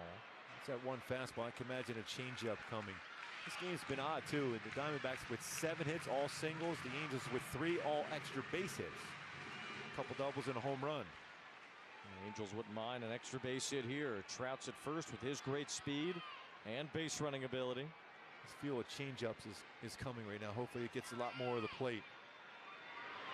Fastball blows him away, and Shohei strikes out for the second time. Almost said Shohei was thinking changeup coming there as well when expanded the zone on a high fastball. So Ryan Nelson, not a strikeout pitcher, has fanned 5 tonight. 4 of them have come against Trout and Ohtani.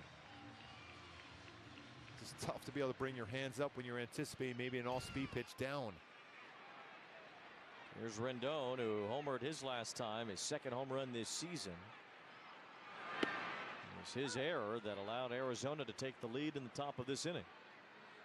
He's got a ton of room that right side of the infield, too.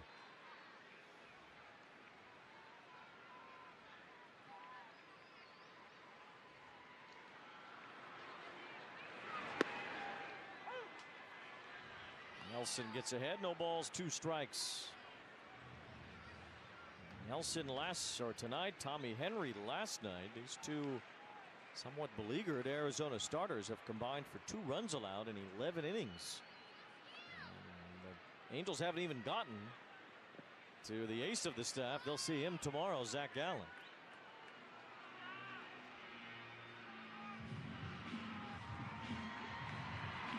It's typically been a very good Angels offense. They have made pitchers like Ryan Nelson and Tommy Henry pay all year.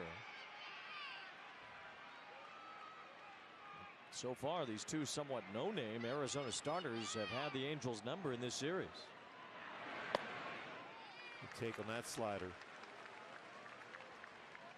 2 balls, 2 strikes on Rendon. 1-2, even 2-2. He throws a lot of sliders, about 52% of the time against a right-handed batter.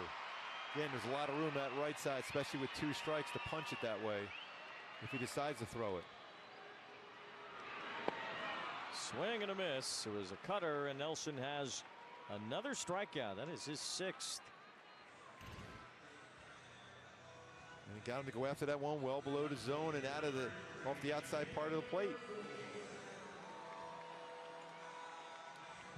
5 of the 6 have come against the middle of the order. Here's Taylor Ward. Nelson has tied his season high with 6 strikeouts.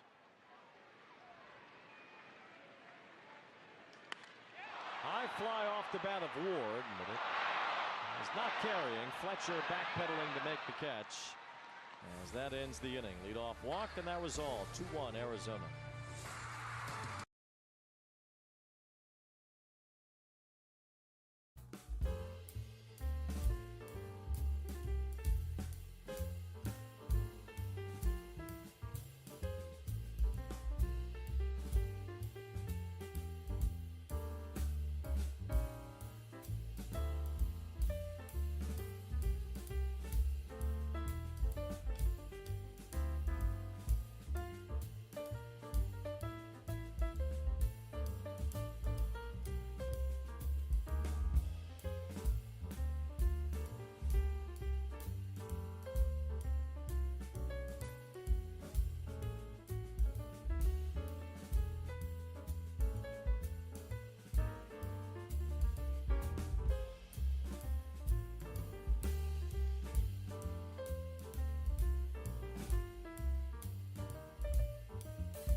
Alright guys, thank you for tuning in. I'm your host Mav. Sorry I'm not on my microphone as much as I normally am, or on my camera or stage lights and backdrop, but thank you for tuning in so far guys. Thank you so much.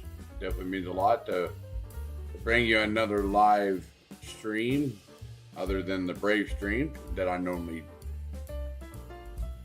what we do. So if you guys like what you see in here, please hit that like, take an active part in the chat poll. We'll be taking that down at the bottom of the 8th inning. More importantly, if you found the stream, hit that subscribe button, hit the notification bell, and here we go.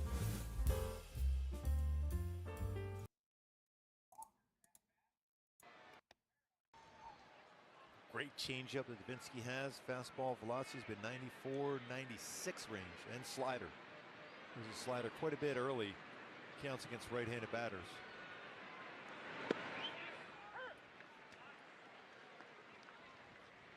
Strike one to Christian Walker, who's 0 for 3 and hitless so far in this series. Walker's had a nice year, though, and he's been through a lot of ups and downs with this organization. The Diamondbacks are a playoff contender in 2017 and 18. They went to the playoffs in 17. They have not been back since. They lost 110 games a couple of years ago, barely winning 50 games. And now tonight on July 1st, they could pick up their 50th win of this year.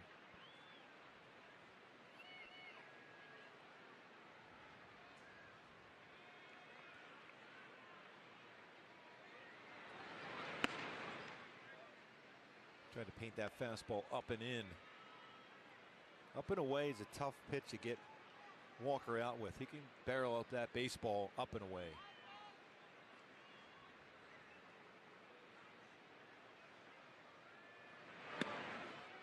2 balls, 2 strikes on Walker.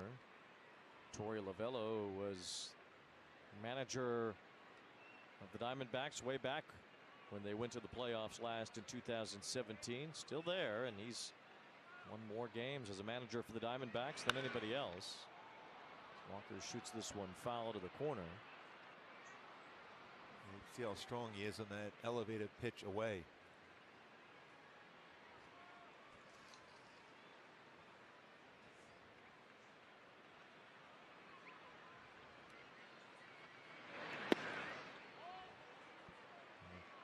Spot of the outside corner has been called a strike at times tonight, but not there, and now it's a full count on Walker.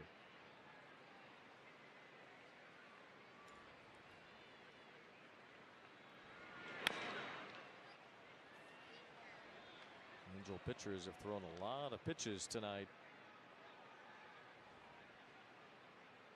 Some deep counts. Anderson threw 92 pitches, Bachman 34. And Davinsky already 7 pitches in the first batter that he faces. And it'll be at least 9 here to Walker. So all told, nobody out in the 7th inning, and the Angel pitchers have thrown 134 pitches already tonight. Mentioned that the Diamondbacks are a team that makes some contact, don't strike out a ton. Struck out 4 times tonight.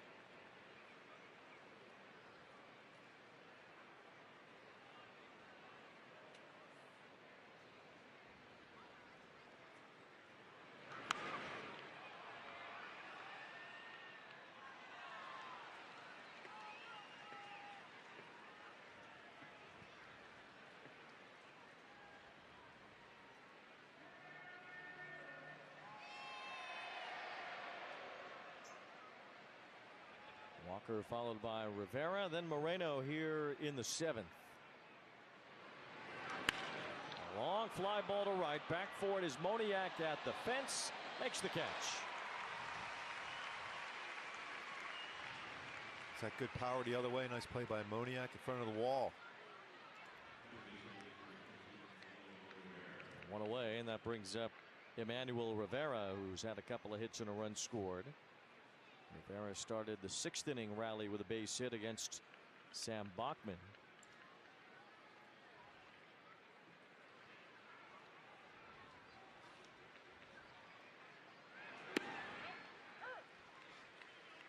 Angels have suddenly had trouble hitting here at times in their home ballpark. Back to that series against the Dodgers where they were shut out in both games. So far in this series, a total of just 3 runs on 7 hits in 15 innings. Usually a lot early in the season. You remember how everyone was crushing the baseball at home. Trout, Renfroe, Ohtani, Drury.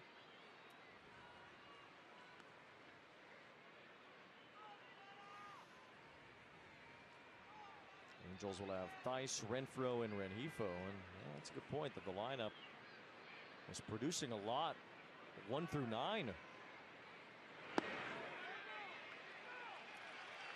Rivera couldn't hold up on the check swing. 2 balls, 2 strikes. Good arm action on that changeup. Got to chase out of the zone.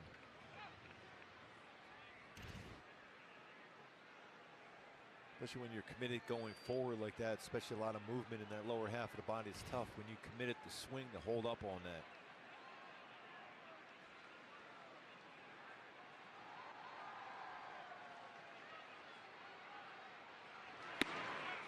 Three and 2. Wonder if Phil Nevin will start to think about when to use Moustakas or Escobar tonight. Both not in the lineup. Swing and a miss. There's the good changeup as Davinsky gets his first strikeout.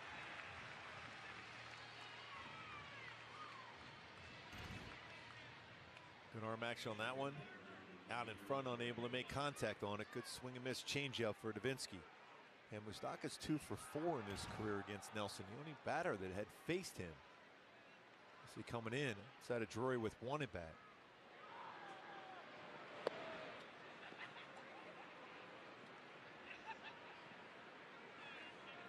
Gabriel Moreno is 2 for 2. 2 singles. He's been hit by a pitch.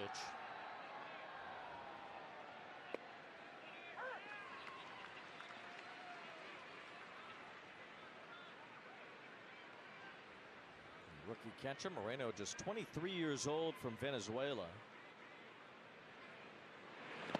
Actually quit baseball at one time. His family couldn't afford to have him keep playing, so a man who ran the local baseball school knew how good Gabriel was and paid his way for him to keep playing.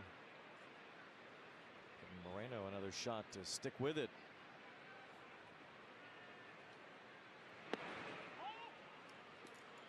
Eventually got signed by the Blue Jays when he was a teenager back in 2016.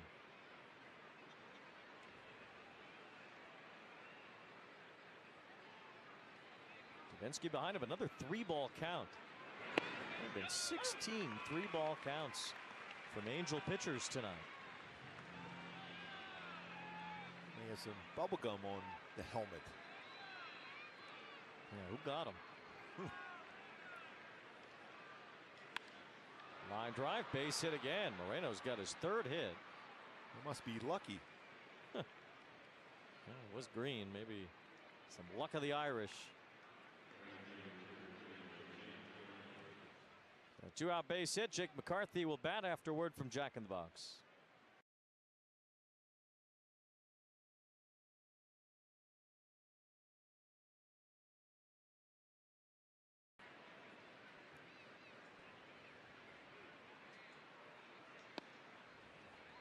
Ball 1 to Jake McCarthy. Well, if the Angels come back and win this game, it's Snoop's Munchie Meals for everybody. Oh, sounds good. On you? Yeah, on Snoop. Oh, he's a gazillionaire. Runner going on a huge jump, and Moreno gets to second base easily.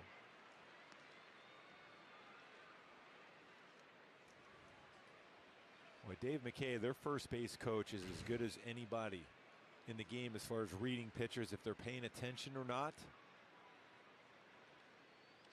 He's been doing it for a long time. Torey Lovello says he really likes his coaching staff, challenges them to make these players better. You see all the steals for Arizona this year. Dave McKay, the first base coach, spent a lot of time with Tony La Russa and the Oakland A's, then the Cardinals. The right field corner, this will drive home a run. Extra bases for McCarthy as Moreno comes in. McCarthy speeding around the bases, makes it to third base easily. It's an RBI triple, and a 2-out run for Arizona makes it 3-1.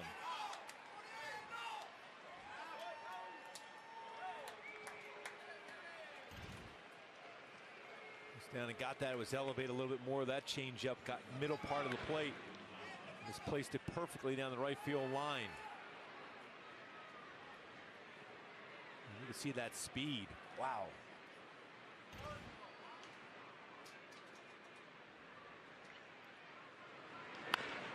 One hopper to third. Rendon has it. And that ends the inning. Another 2-out run for the Diamondbacks. It's 3-1 as we head to the bottom of the 6th.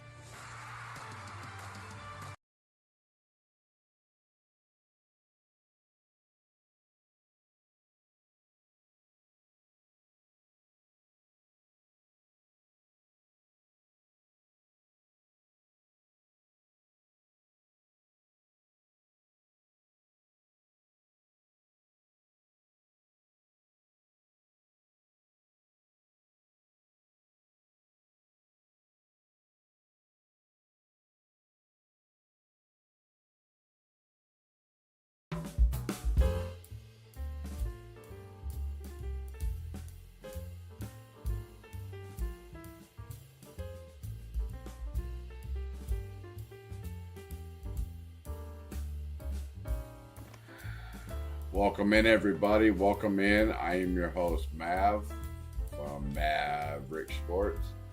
Thank you for tuning in tonight. The stream against Arizona Diamondbacks versus Los Angeles Angels. The score is 3-1. We go to the top of the, I think it was what? Bottom of the 7th inning. Angels are down by 2 runs. More importantly, if everybody's new to the stream, if you like what you've seen here, and also take an active part in the chat poll, but more importantly, if you're new to the stream, make sure you hit those likes, guys. Absolutely free to hit the likes. But more importantly, if you just found my stream, if you like what you see in here, make sure you hit that subscribe button and also hit the notification bell. I do cover a lot of Braves games. I also do cover long form content of different players, as well as a lot of YouTube shorts.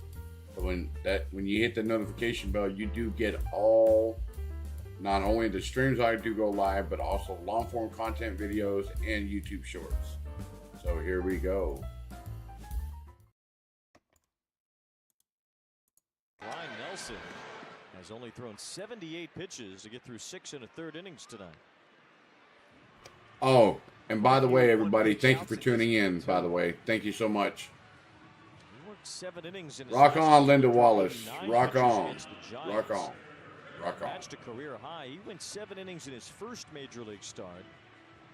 In fact, Nelson, through his first 2 big league outings last year, did not allow a run over 13 innings of work.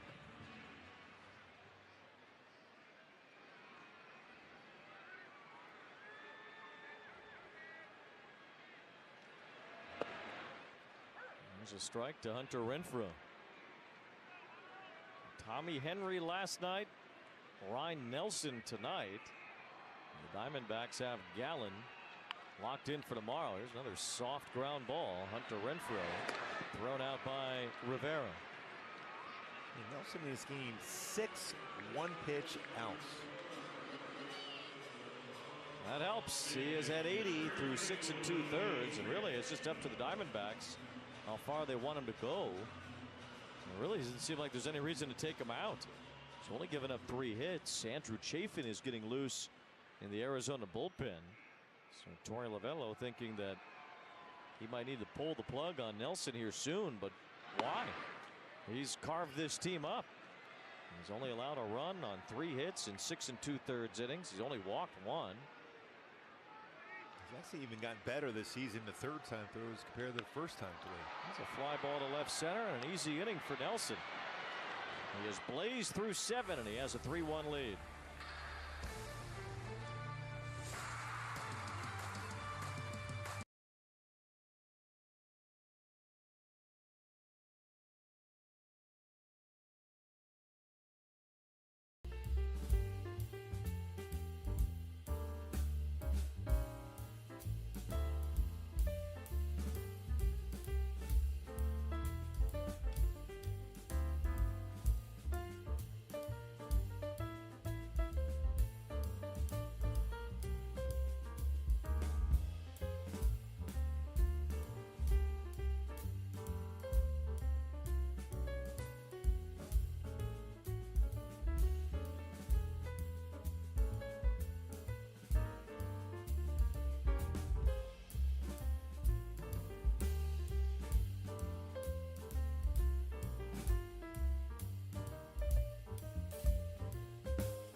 the argument that he deserved to go back out for the 6th.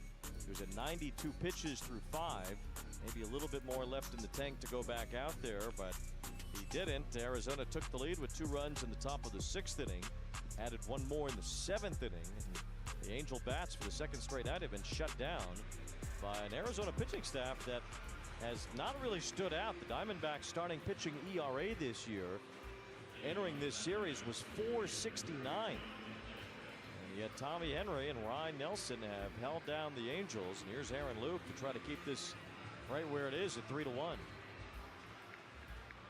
Made the right pitches when they needed to so far in the series, the Diamondbacks. Angels managed only 2 runs, 4 hits yesterday. 1 run, 3 hits tonight. Dominic Fletcher has one of the big hits in this game. It was a ground ball single off his brother's glove that tied this game in the 6th inning. A 2-out base hit, then a 2-out error gave Arizona the lead. In the 7th inning, a 2-out single followed by a Jake McCarthy triple. Remember, guys, please get your likes in the chat poll. I will be taking it down at the conclusion of the 8th inning. We've got a lot of traffic with 2 outs. After it looks like you get through the inning pretty quickly. Next thing you know, there's some traffic. 1 ball, 2 strikes on Dominic Fletcher. A big league opportunity for the first time this year. Swings and misses on a ball in the dirt as Aaron Loop strikes out the first batter that he faces. Our Verizon projected starters for tomorrow. We'll see Reed Detmers go up against another good pitcher. Seems like the last few outings for Detmers, he's been matched up against the ace of the other team's staff. Clayton Kershaw.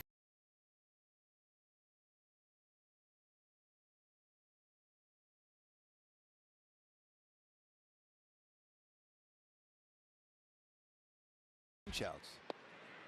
Even though Gallen's pitching for the Diamondbacks, the Angels have to feel like they can match him with the way Detmers has been going.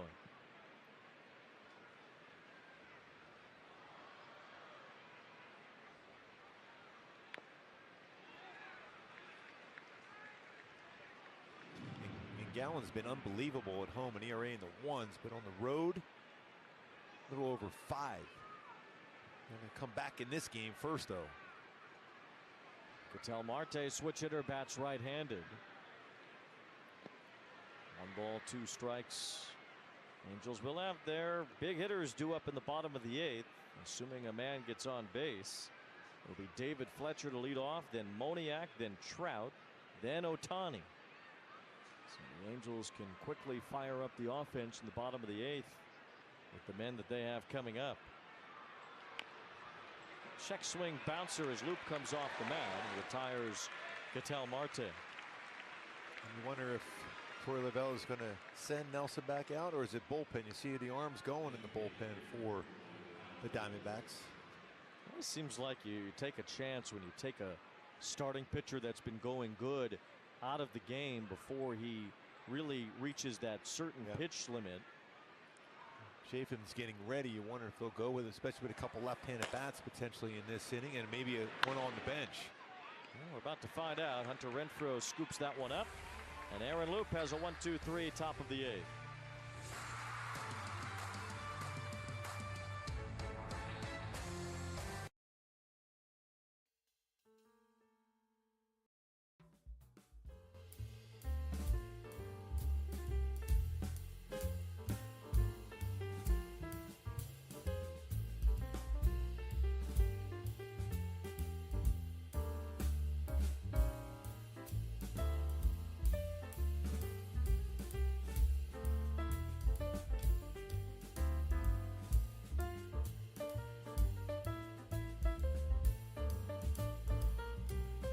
All right, guys, thank you so much. I got 16 of y'all in here on the stream.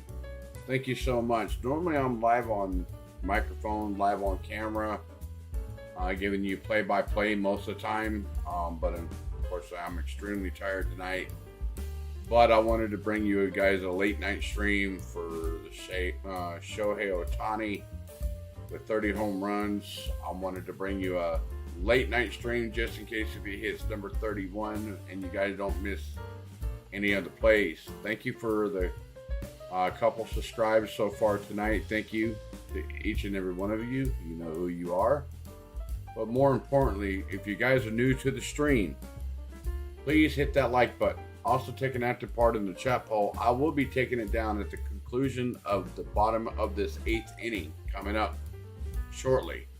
But more importantly, if you're new to the stream, hit that subscribe button, hit the notification bell, so the next time I do go live or come out with any other content, you guys will receive it on your preferred choice of device that you use, whether it's PC, cell phone, laptop, tablet, you name it. So thank you.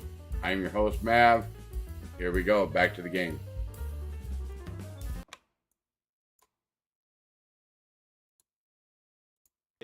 Against Ryan Nelson.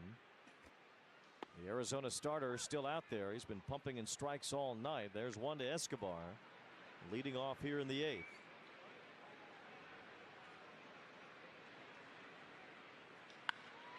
High fly ball. Dominic Fletcher scoots over and retires Escobar. So 1 out. And Mickey Moniak due up. And the Angels have not had a pinch hit since May 31st. Chad Wallach had a pinch hit homer that day, and that's the last time that an Angel had a pinch hit. Well, Ryan Nelson has been tremendous today, but Torey Lovullo, he's going to roll the dice and have his bullpen finish this game from here. So we'll see as Torey Lovullo takes the ball away from Ryan Nelson. If this comes back to bite the Diamondbacks manager, it's 3-1 here in the bottom of the 8th. The top of the order coming up for the Angels.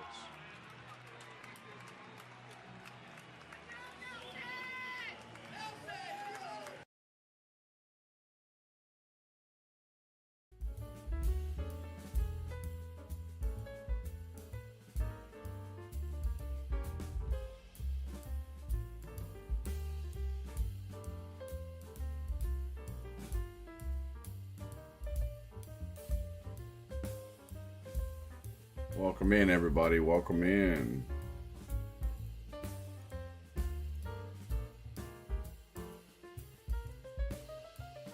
Like and hit that subscribe.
Doubled then. Rendon homered in the 4th inning, so there was no reason as far as any trouble signs for Nelson for Torey Lovullo to take him out, but I guess there was just an innings limit or whatever, as some lefties are due up here. So Andrew Chafin, a good left-hander, comes out of the Arizona bullpen to face Mickey Moniak. And Nelson was outstanding. This 84 pitch. Chafin, his fastball is going to be 89-93 slider changeup. See, left-handed batters have had a little more success against him than right-handed batters this season. Andrew Chafin looking like a Rod Beck, Doug Jones combo out there as he faces Mickey Moniak in the bottom of the 8th. What you want to do now if you're Moniak, you got to get on base any way possible to give Trout a chance to tie it up with one swing of the bat. And Trout and then Shohei behind him, so Mickey Moniak will try to work his way on and give the big boys a chance to eat.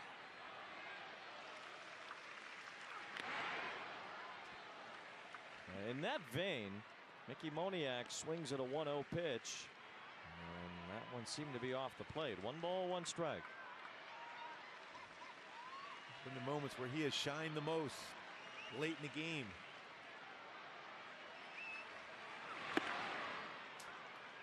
This is a situation where a walk is as good as a hit. And a Hyundai key for the game today. A lot of leaving left to do. You got to get on base and let those power guys leave the building with one swing of the bat. Got it with Trout and Ohtani.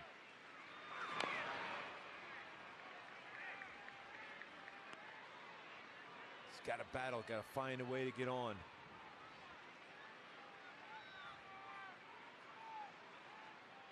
There's Shohei hoping for a chance here in the bottom of the 8th. He'll need somebody to reach base to bring him up. And that somebody won't be Mickey Moniak as he strikes out.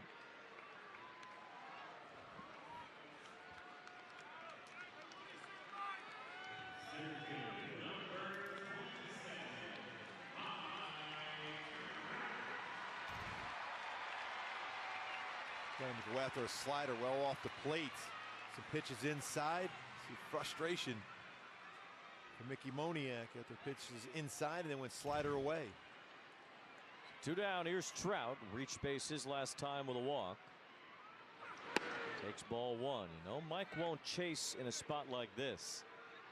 So Chafin's going to have to throw him a strike to try to get him out here. Trout batting in front of Ohtani. There's ball 2.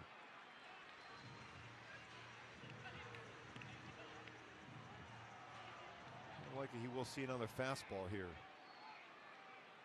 If you're Chafin, you have to throw a strike. Yep. You don't want to mess around and then end up with Shohei as the tying run. There is a strike.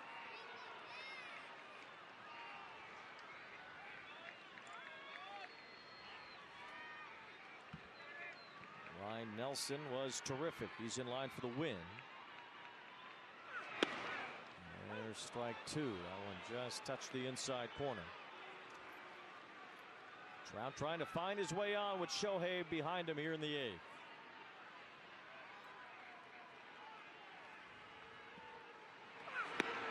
And now it's a full count. That's a pretty good take. That was a tough pitch. Trout calls timeout, tries to gather himself here. Big pitch coming up. Shohei bats next. He would represent the tying run if Trout can reach. On 3-2, Trout swings and misses to end the inning.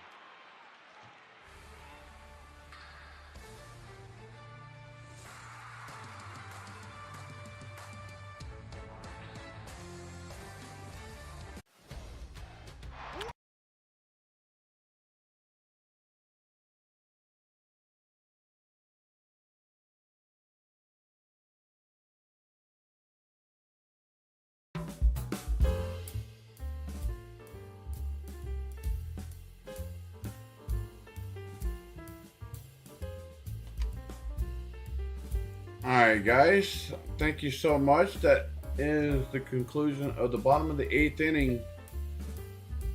And normally I'll take the chat poll down at the bottom of the 8th inning. I've got a few more of y'all that came in. Thank you so much for the... I'm 1 like away from the 10 like goal. Let's see if we can't reach that. Also, more importantly, I'm going to take the chat poll down with 18 votes reporting so far. Thank you so much, guys, for your votes tonight. You guys got the Los Angeles Angels winning this game 88% over the Arizona Diamondbacks 11% with a total of 18 votes casted. Thank you for taking an active part in that chat poll tonight, guys. It shows that you guys are in tune with the stream and in tune with the game. And we'll see what happens in the top of the 9th and the bottom of the 9th. And then Shohei Ohtani will be coming up in the bottom of the 9th.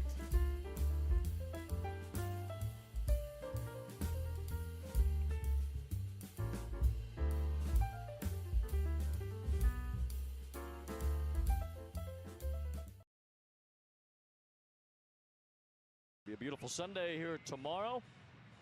4th of July weekend. The Angels will be celebrating our nation's birthday in San Diego. Can't think of a better place to be than Southern California's Especially it's summertime now, some warmer weather. Lourdes Gurriel Jr. bats to start the top of the ninth. A lot of games in the home area for the Angels, which is a good thing, but they've got to win those games. They went 2-2 against the White Sox. Now in danger of losing the first two against the Diamondbacks. Eduardo Escobar has played for both of those teams before. He had some monster years with the Diamondbacks. He sure did. Had 35 homer year a few years ago. 118 RBIs back in 2019. Even 10 triples. He's at second base right now. Luis Rengifo goes to short. As Aaron Loop's out for his second inning of work. Ooh. That was real close to the dugout. The Diamondbacks. Angels in the bottom of the ninth will have Shohei, Rendon, and Ward. They'll do that against the Diamondbacks bullpen. No real set closer for Arizona. Kind of a matchup based situation with their better relievers. So Chafin, Scott McGuff, and Miguel Castro splitting the saves. That's McGuff warming up as Gurriel flies to right.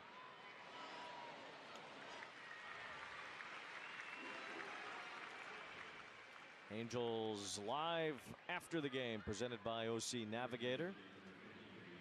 Watch how Tyler Anderson navigated through 5 scoreless innings tonight. He really battled. I like this. Dude, 92-93 today. He did a good job. We'll see if Reed Detmers can follow suit tomorrow against Gallen. A 1 o'clock start tomorrow afternoon for the finale of this series. Christian Walker out in front.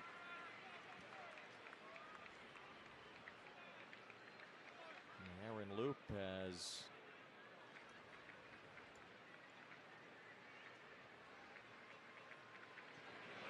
thrown the ball well over the last 4 or 5 weeks, ever since coming back from the injured list.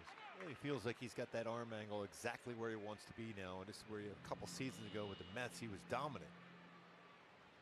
Being able to throw his fastball from that arm angle, his changeup, the same thing.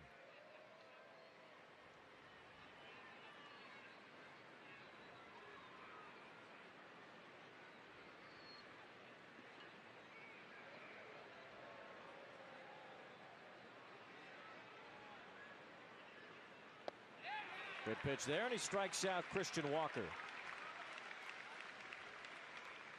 He's all his pitches to get the strikeout. Push him off with a cutter. Great spot. Make contact, you'll pull it foul. Since coming off the IL, Loop's ERA has been 2.7. 4 earned runs allowed in 13 1/3 innings. 13 strikeouts in that time, so he's been good. It's that cutter, just like that last one. If you're going to make contact, you pull a foul or off your foot, and that's exactly what happened to Rivera. Now, cutter in by Aaron Loop. Rivera has a hit and a run scored tonight. Arizona pushed home a couple in the 6th inning. Right off that shin guard. Even though you have that protection, it's definitely going to hurt.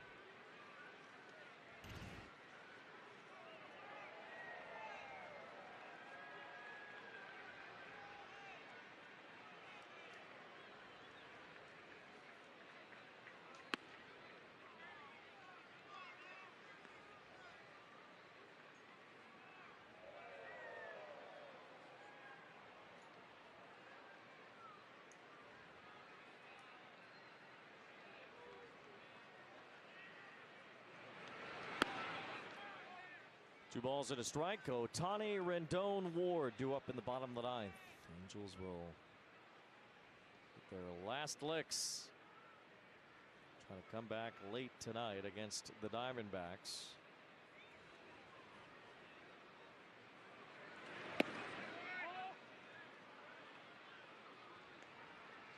Arizona has Mark Melancon on their IL at the moment.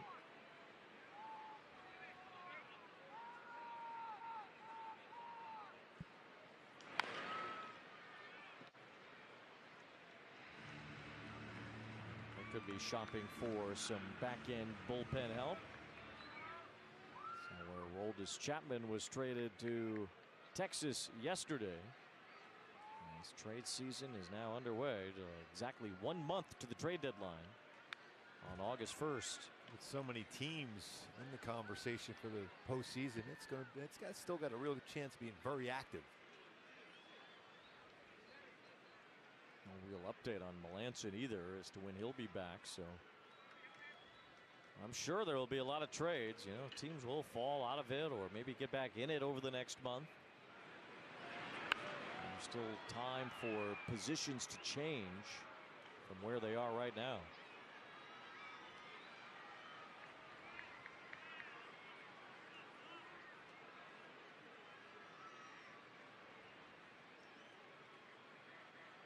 Loop's thrown 24 pitches, 18 have been strikes. And that one fouled at home plate. Good changeup, barely fouled that one off.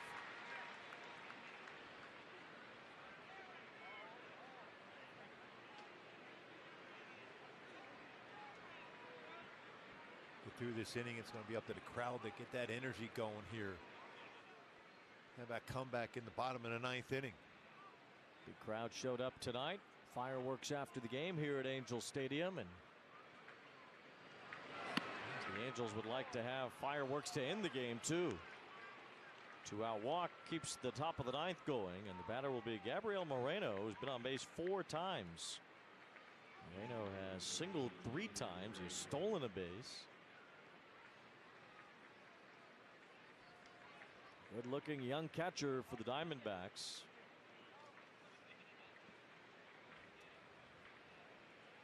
Moreno's done well against left-handed pitching, especially this year, hitting .354. Aaron Loop pumps in a strike.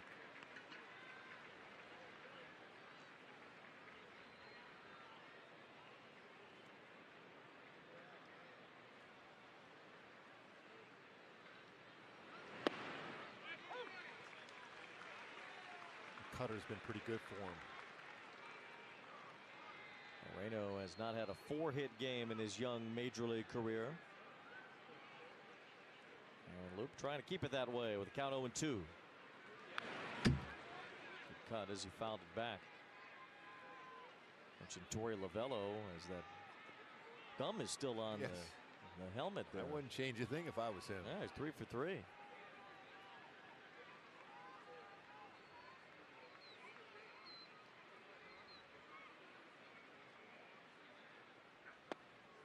It takes 7 years for a helmet to digest bubble gum anyway. So it will take some time. I didn't even have you live. It's okay. You didn't have me live. I did. You are now. Swing and a miss. Swing and a miss. Strike 3. We go to the We go to the bottom of the 9th inning. Angels are down by 2. We go to the bottom of the 9th. Shohei Ohtani coming up to bat for the last time tonight. Let's see if they can. Will he get 30? Will he hit 31 tonight? Will he? Will he hit 31? Stay tuned. You guys won't miss any audio. You guys won't miss any commentating. Sorry, I've been pretty much off the mic, pretty much all stream on my stream. It sounds like he's starting to get his second wind. I'm getting a little bit of a second wind or third wind, fourth wind, whatever. But I'm here, bringing you to the bottom of the 9th inning to the conclusion of the stream. I've been having anywhere between 13 to 22 people in my stream. I want to say thank you to each and every one of you that has come in tonight, especially on a short notice. I wasn't planning on doing a stream tonight, but I said, you know what? It's Saturday night. I ain't got nothing else better to do.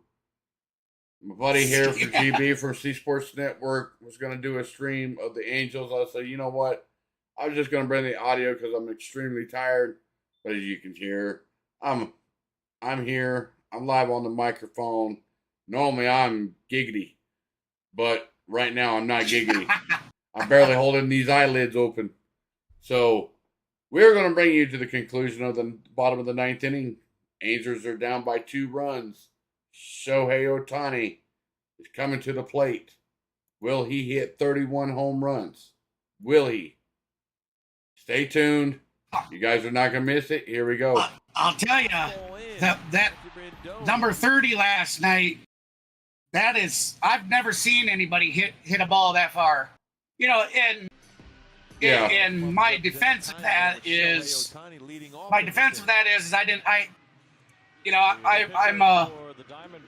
I'm a baseball fan, but I hadn't watched it for years. Maverick got me back into it. That's right, everybody. You heard it right. Towards the end of the season last year, we started doing the YouTube streaming, and he was doing baseball games, and I decided to just stream a few and just fell in love again. Yep. So him and I both have the same setup as far as microphone, backdrop, the whole nine. So him and I do work off of each other. We do help each other out. So here we go. Shohei Ohtani up to bat. The Swallows in Japan for the last. Yeah, they're gonna do something funky with the lights, huh? Has heard all about Shohei during his time in Japan, I'm sure.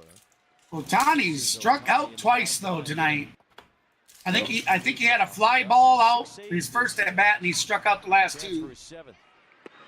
And that first pitch is going to be a strike. Snowballs 2 strikes quickly on Shohei. It's a nasty splitter. Shohei's seen quite a few change-ups and now splitter. He's chased on a couple fastballs upstairs. A couple strikeouts in a game for Ohtani today.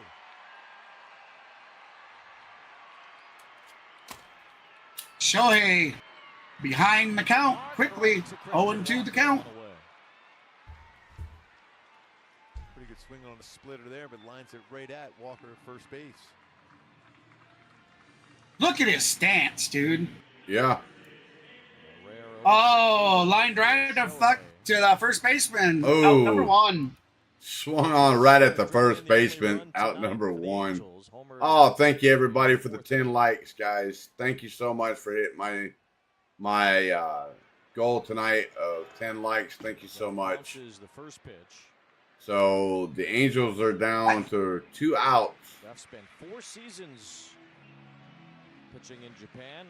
Like I told you, I think YouTube stole likes from me because it's unreal that I've had the amount of people come through that people haven't hit the like button. But I've been stuck at 8 likes for like the last hour and 45 minutes now. And it was up at one point it was up to 14. I don't know what's up with that. Yeah, I don't know. But it's disheartening. It's like a kick in the balls. You know, it is. Their algorithm, it takes likes and subscribes to get the algorithm to push your content. While when they take likes from you that you've worked hard to earn, real kick in the balls. Yeah, you got that right. I mean, I don't have any other explanation for it. I mean, okay, yeah, the people that hit the like could unlike. That's very possible. Yep. But I wouldn't think that many of them. Yep. Treated to that matchup here tomorrow.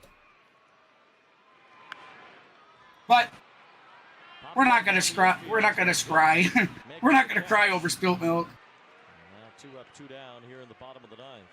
All right, here we go. 1-2 the count. 1 out. Bottom of the 9th. That's gonna be a fly ball. Pitcher's under it. That's out number 2. Angels are down to their last out. 1 out away. Rendon. 11 straight retired by 3 different Diamondback pitchers, including Ryan Nelson, who's in line for the win.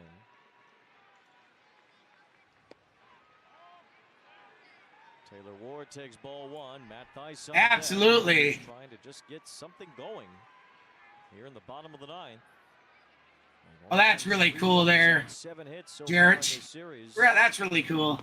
A 4-game losing uh-oh. Would be the longest so far. Matt, you there? Yeah, I'm here. Okay, my stream just actually stopped. Oh, wow. All right, it's back. All right, 2-0. Yeah, I was reading Jarrett's comment, and all of a sudden it just bloop. What's up? Adversity. I'm telling you, I think it's scored tonight. Haven't had a long losing streak yet this year. There's a strike. 2-1 the count. Ward 1 for 2 tonight. He doubled, and he was hit by the pitcher. Good teams playing in the future. 2 balls, 2 strikes on Taylor Ward. Foul ball. 2-2. Angels are down to their last strike. Yeah. Can Taylor Ward, can he keep them alive? Now full count. Just takes 1 base runner and a long one to tie it up. Downstairs, ball 3, full boat. There's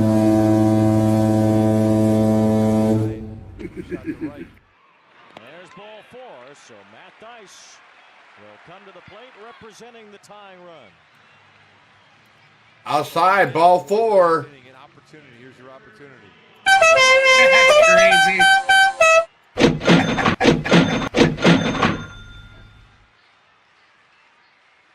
So the tie and run, heading to the plate. Yep. He's hit 4 homers this year, hit 8 his rookie year in 2019.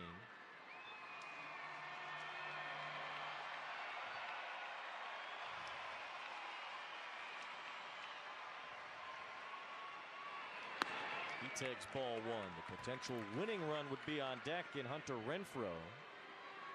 Outside, ball 1 to Matt Mathias.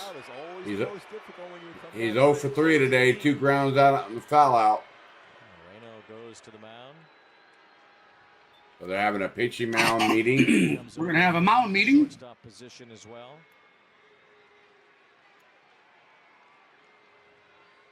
Mentioned Alec Thomas in center field. And Dominic Fletcher moved over to left. So if there is a 10th inning, Thomas would be batting in Lourdes Gurriel's spot. Mathias is 0 for 3 tonight. He's got 2 ground outs and he fouled out. A foul out? Yeah, he fouled out and was caught. Oh, he's the one that went down the baseline to touch the base. Okay. Yeah. In the outfield here.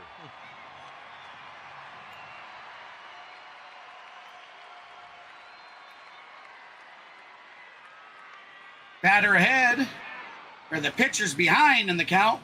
2-0. This goes out of the strike zone with the count in his favor, and now it's 2 balls and 1 strike.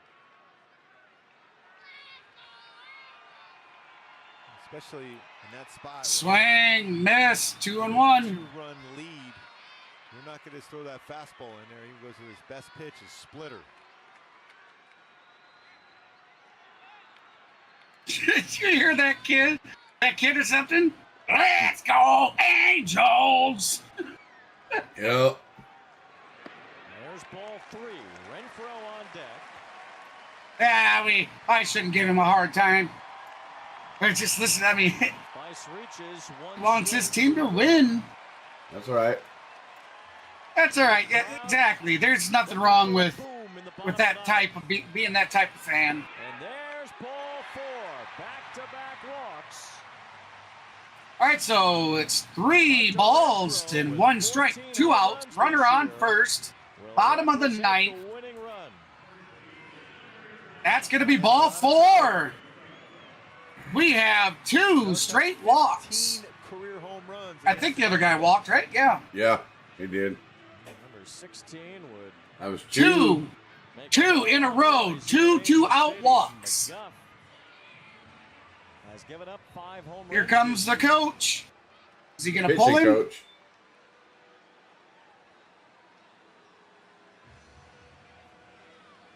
Brent Strom, longtime big league pitching coach. He was with the Astros for a lot of their recent winning years. That sounds like the same kid. Let's go! Yeah.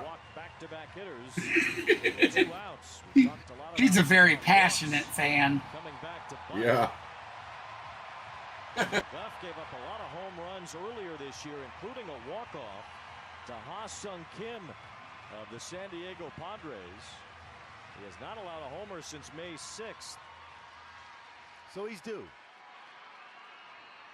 Okay, what was the deal with the catcher walking back, stop and turning around and waving his hands up and down, almost like what a ump? I don't know. What's he doing? Huh. No clue. I didn't know if maybe there's a ritual that I don't know about that he did or something. Home runs. That was somewhat close to his. All right, here comes the pitch. That's a strike. 0-1. Renfroe has 2 career walk-off home runs. Which Renfroe let go by. So McGuff has gotten ahead quickly. After back-to-back 2-out Foul ball. Pressure on the Diamondbacks. They're down to their last strike. His number 1 pitch is splitter. Does he go back to it again?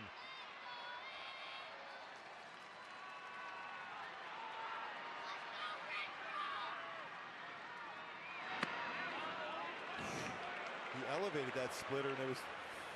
Oh, thank you, buddy. I appreciate that. I mean, I've actually, you know, because the more I watch Shohei, the more of a fan I'm becoming of him. It's him versus Matt Olson right now. So I'm really feeling that I probably will be streaming more games for the Angels. I've actually enjoyed it tonight. That's 2 in a row, and you know the power that Renfroe has. But yeah, thank you for that offer and whatnot. I certainly appreciate that. Oh, that's gonna be. It's out of play. Deck circle if Renfroe can reach. It would be Moustakas. Oh, appreciate it there, Max. Definitely. Right now, it's Hunter Renfroe trying to keep it going. 2 walks. Put the tying runs on base. Swing and a miss. The ball game is over. Hunter Renfroe strikes out. And the Diamondbacks have won the first 2 games in this series. Angels. All right. Here comes the pitch. Pitch is winding. Struck him out. This game is over. Diamondbacks have won the game 3-1. And they take the series 2 games to 1, 2 games to none. 2 games to none. So but they still got that opportunity to at least get 1 game out of it. Yep. So the Diamondbacks win the game. Score is 3-1. So with that being said, guys, I am gonna cut my stream off. Thank you for tuning in. I'm your host, Mav. Sorry I'm not live on cam, but I wanted to bring you to the bottom of the 9th inning. MLB The Show legend. Live on microphone. If you guys like what you see in here, hit that like button. Also, more importantly, if you just found the stream, hit that subscribe button. Hit the notification bell. The next time I do go live with any content or a live stream, you guys will receive it. I want to say thank you to each and every one of you that's tuned in tonight. Thank you so much. Sorry I haven't been live on microphone at all tonight. But hopefully you guys enjoyed what you heard tonight, and more importantly, you guys, we'll see you later. You all have a good the rest of your Saturday, late night Saturday night, wherever you are. We'll talk to y'all later. Maverick out. Later, Mav stream. All right. Later. With that said, guys, I'm going to follow suit. Thank you, everybody. Thank you for the subscribes, likes.